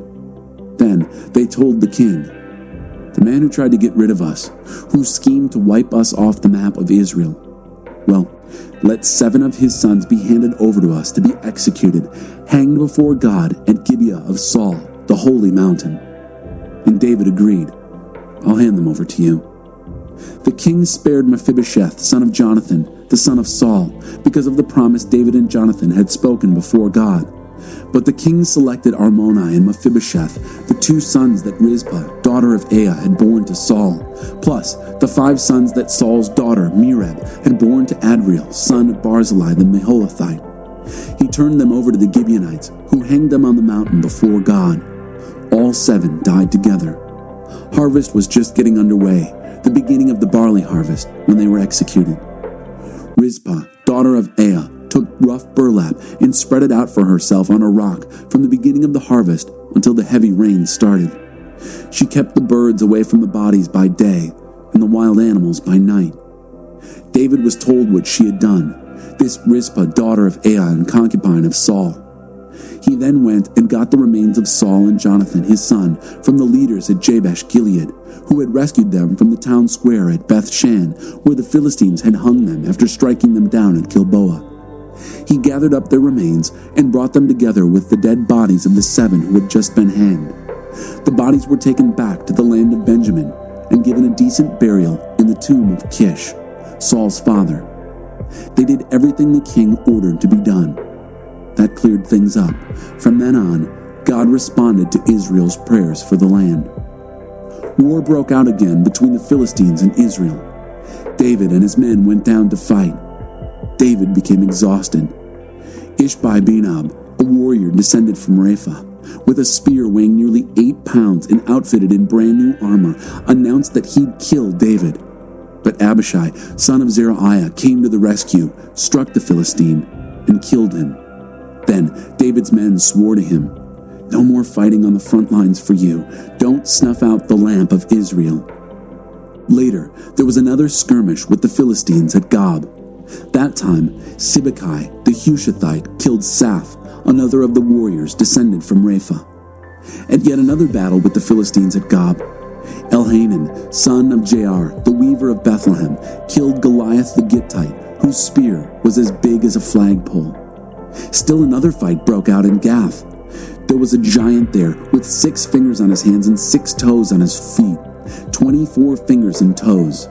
He was another of those descended from Rapha. He insulted Israel, and Jonathan, son of Shimeah, David's brother, killed him. These 4 were descended from Rapha and Gath, and they all were killed by David and his soldiers. Chapter 22. David prayed to God the words of this song after God saved him from all his enemies and from Saul. God is bedrock under my feet, the castle in which I live, my rescuing knight. My God, the high crag where I run for dear life, hiding behind the boulders, safe in the granite hideout. My mountaintop refuge, he saves me from ruthless men. I sing to God the praise lofty and find myself safe and saved. The waves of death crashed over me, devil waters rushed over me. Hell's ropes cinched me tight, death traps barred every exit. A hostile world. I called to God, to my God I cried out. From his palace he heard me call. My cry brought me right into his presence. A private audience. Earth wobbled and lurched. The very heavens shook like leaves, quaked like aspen leaves because of his rage. His nostrils flared, billowing smoke. His mouth spit fire. Tongues of fire darted in and out. He lowered the sky. He stepped down. Under his feet, an abyss opened up. He rode a winged creature, swift on wind wings. He wrapped himself in a trench coat of black rain cloud darkness, but his cloud brightness burst through, a grand comet of fireworks. Then God thundered out of heaven. The high God gave a great shout. God shot his arrows, pandemonium. He hurled his lightnings, a rout. The secret sources of ocean were exposed. The hidden depths of earth lay uncovered. The moment God roared in protest, let loose his hurricane anger. But me he caught, reached all the way from sky to sea. He pulled me out of that ocean of hate, that enemy chaos, the void in which I was drowning. They hit me when I was down, but God stuck by me. He stood me up on a wide open field. I stood there, saved, surprised to be loved. God made my life complete when I placed all the pieces before him. When I cleaned up my act, he gave me a fresh start. Indeed, I've kept alert to God's ways. I haven't taken God for granted. Every day I review the ways he works. I try not to miss a trick. I feel put back together, and I'm watching my step. God rewrote the text of my life when I opened the book of my heart to his eyes. You stick by people who stick with you. You're straight with people who are straight with you. You're good to good people. You shrewdly work around the bad ones. You take the side of the down and out, but the stuck up, you take down a peg. Suddenly, God, your light floods my path. God drives out the darkness. I smash the bands of marauders. I vault the high fences. What a God! His road stretches straight and smooth. Every God direction is road tested. Everyone who runs toward him makes it. Is there any God like God? Are we not at bedrock? Is not this the God who armed me well, then aimed me in the right direction? Now I run like a deer. I'm king of the mountain. He shows me how to fight. I can bend a bronze bow. You protect me with salvation armor. You touch me, and I feel 10 feet tall. You cleared the ground under me, so my footing was firm. When I chased my enemies, I caught them. I didn't let go till they were dead men. I nailed them. They were down for good. Then I walked all over them. You armed me well for this fight. You smashed the upstarts. You made my enemies turn tail, and I wiped out the haters. They cried, "Uncle," but Uncle didn't come. They yelled for God and got no for an answer. I ground them to dust. They gusted in the wind. I threw them out like garbage in the gutter. You rescued me from a squabbling people. You made me a leader of nations. People I'd never heard of served me. The moment they got wind of me, they submitted. They gave up. They came trembling from their hideouts. Live, God, blessing to my rock, my towering salvation God. This God set things right for me and shut up the people who talked back. He rescued me from enemy anger. You pulled me from the grip of upstarts. You saved me from the bullies. That's why I'm thanking you, God, all over the world. That's why I'm singing songs that rhyme your name. God's king takes the trophy. God's chosen is beloved. I mean David and all his children. Always. Chapter 23. These are David's last words. The voice of the son of Jesse, the voice of the man God took to the top, whom the God of Jacob made king and Israel's most popular singer. God's Spirit spoke through me. His words took shape on my tongue. The God of Israel spoke to me. Israel's rock mountain said, "Whoever governs fairly and well, who rules in the fear of God, is like first light at daybreak, without a cloud in the sky, like green grass carpeting earth, glistening under fresh rain." And this is just how my regime has been. For God guaranteed his covenant with me, spelled it out plainly, and kept every promised word, my entire salvation, my every desire. But the devil's henchmen are like thorns, culled and piled as trash. Better not try to touch them. Keep your distance with a rake or hoe. They'll make a glorious bonfire. This is the listing of David's top men. Josheb-Bathshebeth, the Tachamonite. He was chief of the three. He once put his spear to work against 800, killed them all in a day. Eleazar, son of Dodai the Ahohite, was the next of the elite three. He was with David when the Philistines poked fun at them at Pas Dammim. When the Philistines drew up for battle, Israel retreated, but Eleazar stood his ground and killed Philistines right and left until he was exhausted, but he never let go of his sword. A big win for God that day. The army then rejoined Eleazar, but all there was left to do was the cleanup. Shema, son of Iji, the Hararite, was the third of the three. The Philistines had mustered for battle at Lehi, where there was a field full of lentils. Israel fled before the Philistines, but Shema took his stand at the center of the field, successfully defended it, and routed the Philistines. Another great victory for God. One day during harvest, the three parted from the 30 and joined David at the cave of Adullam. A squad of Philistines had set up camp in the valley of Rephaim. While David was holed up in the cave, the Philistines had their base camp in Bethlehem. David had a sudden craving and said, "Would I ever like a drink of water from the well at the gate of Bethlehem?" So the three penetrated the Philistine lines, drew water from the well at the gate of Bethlehem, and brought it back to David. But David wouldn't drink it. He poured it out as an offering to God, saying, "There's no way, God, that I'll drink this. This isn't mere water. It's their lifeblood. They risked their very lives to bring it." So David refused to drink it. This is the sort of thing that the three did. Abishai, brother of Joab and son of Zeruiah, was the head of the 30. He once got credit for killing 300 with his spear, but he was never named in the same breath as the three. He was the most respected of the 30 and was their captain, but never got included among the three. Benaiah, son of Jehoiada from Kabzeel, was a vigorous man who accomplished a great deal. He once killed 2 lion cubs in Moab. Another time, on a snowy day, he climbed down into a pit and killed a lion. Another time, he killed a formidable Egyptian. The Egyptian was armed with a spear, and Benaiah went against him with nothing but a walking stick. He seized the spear from his grip and killed him with his own spear. These are the things that Benaiah, son of Jehoiada, is famous for, but neither did he ever get ranked with the 3. He was held in greatest respect among the 30, but he never got included with the 3. David put him in charge of his bodyguard. The 30.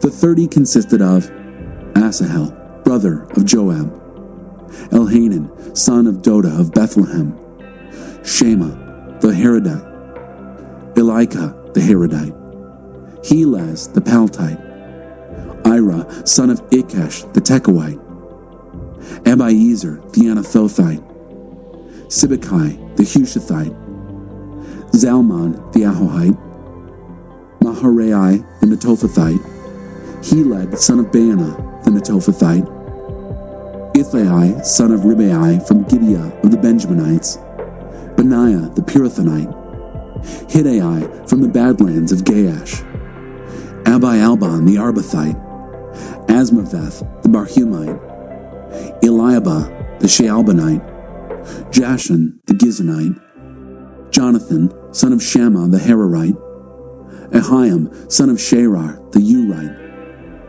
Eliphalet, son of Ahasbai, the Maacathite; Eliam, son of Ahithophel, the Gilonite; Hezro, the Carmelite; Perai, the Arbite; Igal, son of Nathan, commander of the army of Hagrites; Zelek, the Ammonite; Naharai, the Beerothite, weapon-bearer of Joab, son of Zeruiah; Ira, the Ithrite; Gareb, the Ithrite; Uriah, the Hittite. 37, all told. Chapter 24. Once again, God's anger blazed out against Israel. He tested David by telling him, "Go and take a census of Israel and Judah." So David gave orders to Joab and the army officers under him. "Canvass all the tribes of Israel from Dan to Beersheba, and get a count of the population. I want to know the number." But Joab resisted the king. "May your God multiply people by the hundreds right before the eyes of my master the king, but why on earth would you do a thing like this?" Nevertheless, the king insisted, and so Joab and the army officers left the king to take a census of Israel. They crossed the Jordan and began with Aroer in the town in the canyon of the Gadites near Jazer, proceeded through Gilead, past Hermon, then onto Dan, but detoured Sidon. They covered Fort Tyr and all the Hivite and Canaanite cities, and finally reached the Negev of Judah at Beersheba. They canvassed the whole country, and after 9 months and 20 days, arrived back in Jerusalem. Joab gave the results of the census to the king. 800,000 able-bodied fighting men in Israel. In Judah, 500,000. But when it was all done, David was overwhelmed with guilt because he had counted the people, replacing trust with statistics. And David prayed to God, "I have sinned badly in what I have just done, but now, God, forgive my guilt. I've been really stupid." When David got up the next morning, the word of God had already come to Gad the prophet, David's spiritual advisor. "Go and give David this message. God has spoken thus. There are 3 things I can do to you. Choose one out of the 3, and I'll see that it's done." Gad came to deliver the message. "Do you want 3 years of famine in the land? Or 3 months of running from your enemies while they chase you down? Or 3 days of an epidemic on the country? Think it over and make up your mind. What shall I tell the one who sent me?" David told Gad, "They're all terrible, but I'd rather be punished by God, whose mercy is great, than fall into human hands." So God let loose an epidemic from morning until supper time. From Dan to Beersheba, 70,000 people died. But when the angel reached out over Jerusalem to destroy it, God felt the pain of the terror and told the angel who was spreading death among the people, "Enough's enough. Pull back." The angel of God had just reached the threshing floor of Araunah the Jebusite. David looked up and saw the angel hovering between earth and sky, sword drawn and about to strike Jerusalem. David and the elders bowed in prayer and covered themselves with rough burlap. When David saw the angel about to destroy the people, he prayed, Please, I'm the one who sinned. I, the shepherd, did the wrong. But these sheep, what did they do wrong? Punish me and my family, not them." That same day, Gad came to David and said, "Go and build an altar on the threshing floor of Araunah the Jebusite." David did what Gad told him, what God commanded. Araunah looked up and saw David and his men coming his way. He met them, bowing deeply, honoring the king and saying, "Why has my master the king come to see me?" "To buy your threshing floor," said David, "so I can build an altar to God here and put an end to this disaster." "Oh," said Araunah, "let my master the king take and sacrifice whatever he wants. Look, here's an ox for the burnt offering, and threshing paddles and ox yokes for fuel." Araunah gives it all to the king, and may God, your God, act in your favor. But the king said to Araunah, "No, I've got to buy it from you for a good price. I'm not going to offer God, my God, sacrifices that are no sacrifice." So David bought the threshing floor and the ox, paying out 50 shekels of silver. He built an altar to God there and sacrificed burnt offerings and peace offerings. God was moved by the prayers, and that was the end of the disaster. 1 Kings, chapter 1. David. King David grew old. The years had caught up with him. Even though they piled blankets on him, he couldn't keep warm. So his servants said to him, "We're going to get a young virgin for our master, the king, to be at his side and look after him. She'll get in bed with you and arouse our master, the king." So they searched the country of Israel for the most ravishing girl they could find. They found Abishag the Shunammite and brought her to the king. The girl was stunningly beautiful. She stayed at his side and looked after the king, but the king did not have sex with her. At this time, Adonijah, whose mother was Haggith, puffed himself up, saying, "I'm the next king." He made quite a splash, with chariots and riders and 50 men to run ahead of him. His father had spoiled him rotten as a child, never once reprimanding him. Besides that, he was very good-looking, and the next in line after Absalom. Adonijah talked with Joab, son of Zeruiah, and with Abiathar the priest, and they threw their weight on his side. But neither the priest Zadok, nor Benaiah, son of Jehoiada, nor Nathan the prophet, nor Shimei and Rei, nor David's personal bodyguards supported Adonijah. Next, Adonijah held a coronation feast, sacrificing sheep, cattle, and grain-fed heifers at the stone of Zeholeth, near the Rogel spring. He invited all his brothers, the king's sons, and everyone in Judah who had position and influence. But he did not invite the prophet Nathan, Benaiah, the bodyguards, or his brother Solomon. Nathan went to Bathsheba, Solomon's mother. "Did you know that Adonijah, Haggith's son, has taken over as king, and our master David doesn't know a thing about it? Quickly now, let me tell you how you can save both your own life and Solomon's. Go immediately to King David. Speak up. Didn't you, my master the king, promise me your son Solomon will be king after me and sit on my throne? So why is Adonijah now king? While you're there talking with the king, I'll come in and corroborate your story."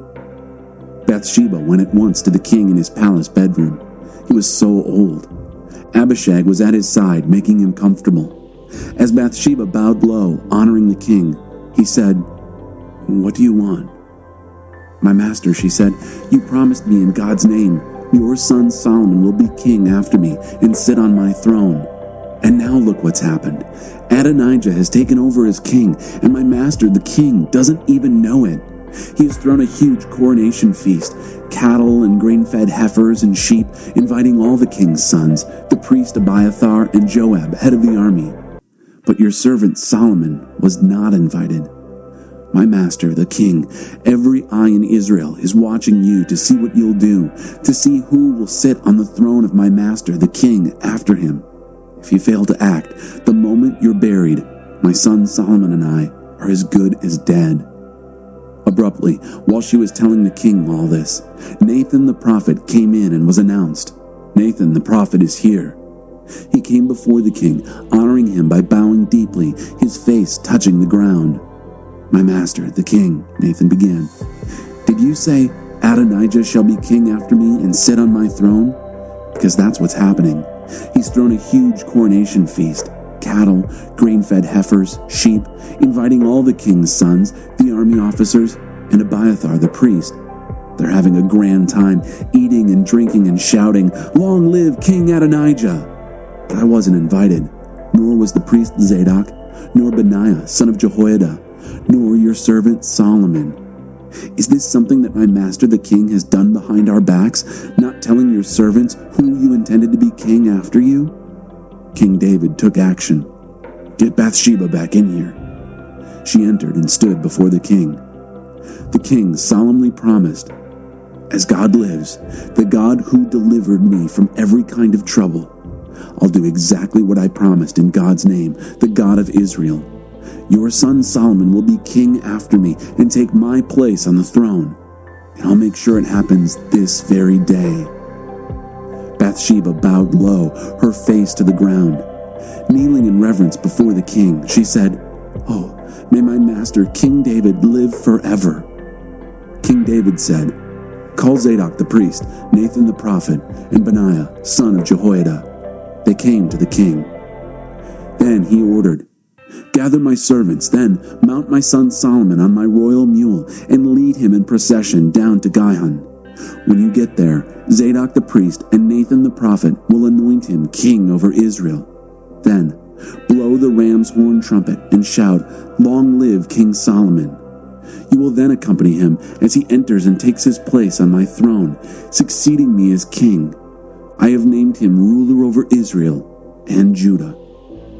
Benaiah, son of Jehoiada, backed the king. "Yes, and may God, the God of my master the king, confirm it. Just as God has been with my master the king, may he also be with Solomon and make his rule even greater than that of my master King David." Then Zadok the priest, Nathan the prophet, Benaiah, son of Jehoiada, and the king's personal bodyguard, the Kerethites and Pelethites, went down, mounted Solomon on King David's mule, and paraded with him to Gihon. Zadok the priest brought a flask of oil from the sanctuary and anointed Solomon. They blew the ram's horn trumpet, and everyone shouted, "Long live King Solomon!" Everyone joined the fanfare, the band playing and the people singing, the very earth reverberating to the sound. Adonijah and his retinue of guests were just finishing their coronation feast when they heard it. When Joab heard the blast of the ram's horn trumpet, he said, "What's going on here? What's all this uproar?" Suddenly, in the midst of the questioning, Jonathan, son of Abiathar the priest, showed up. Adonijah said, "Welcome, a brave and good man like you must have good news." But Jonathan answered, "Hardly.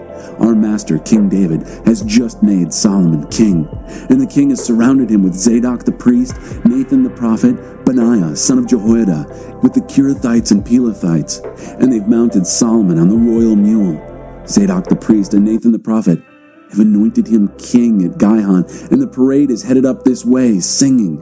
A great fanfare. The city is rocking. That's what you're hearing. Here's the crowning touch. Solomon is seated on the throne of the kingdom. And that's not all. The king's servants have come to give their blessing to our master, King David, saying, 'God make Solomon's name even more honored than yours, and make his rule greater than yours.' On his deathbed, the king worshipped God and prayed, 'Blessed be God, Israel's God, who has provided a successor to my throne, and I've lived to see it.' Panicked, Adonijah's guests got out of there, scattering every which way. But Adonijah himself, afraid for his life because of Solomon, fled to the sanctuary and grabbed the horns of the altar. Solomon was told, 'Adonijah, fearful of King Solomon, has taken sanctuary and seized the horns of the altar and is saying, I'm not leaving until King Solomon promises that he won't kill me.' Solomon then said, 'If he proves to be a man of honor, not a hair of his head will be hurt. But if there's evil in him, he'll die.' Solomon summoned him, and they brought him from the altar. Adonijah came and bowed down, honoring the king. Solomon dismissed him. Go home. Chapter 2. When When David's time to die approached, he charged his son Solomon, saying, I'm about to go the way of all the earth, but you, be strong, show what you're made of. Do what God tells you. Walk in the paths He shows you. Follow the life map absolutely. Keep an eye out for the signposts, His course for life set out in the revelation to Moses. Then you'll get on well in whatever you do and wherever you go. Then God will confirm what He promised me when He said, if your sons watch their step, staying true to me, heart and soul, you'll always have a successor on Israel's throne. And don't forget what Joab, son of Zeruiah, did to the 2 commanders of Israel's army, to Abner, son of Ner, and to Amasa, son of Jether. He murdered them in cold blood, acting in peacetime as if he were at war, and has been stained with that blood ever since. Do what you think best with him, but by no means let him get off scot-free. Make him pay. But be generous to the sons of Barzillai the Gileadite. Extend every hospitality to them. That's the way they treated me when I was running for my life from Absalom, your brother. You also will have to deal with Shimei, son of Gera the Benjaminite from Bahurim, the one who cursed me so viciously when I was on my way to Mahanaim. Later, when he welcomed me back at the Jordan, I promised him under God, I won't put you to death. But neither should you treat him as if nothing ever happened. You're wise. You know how to handle these things. You'll know what to do to make him pay before he dies. Then David joined his ancestors. He was buried in the city of David. David ruled Israel for 40 years, 7 years in Hebron and another 33 in Jerusalem. Solomon took over on the throne of his father David. He had a firm grip on the kingdom.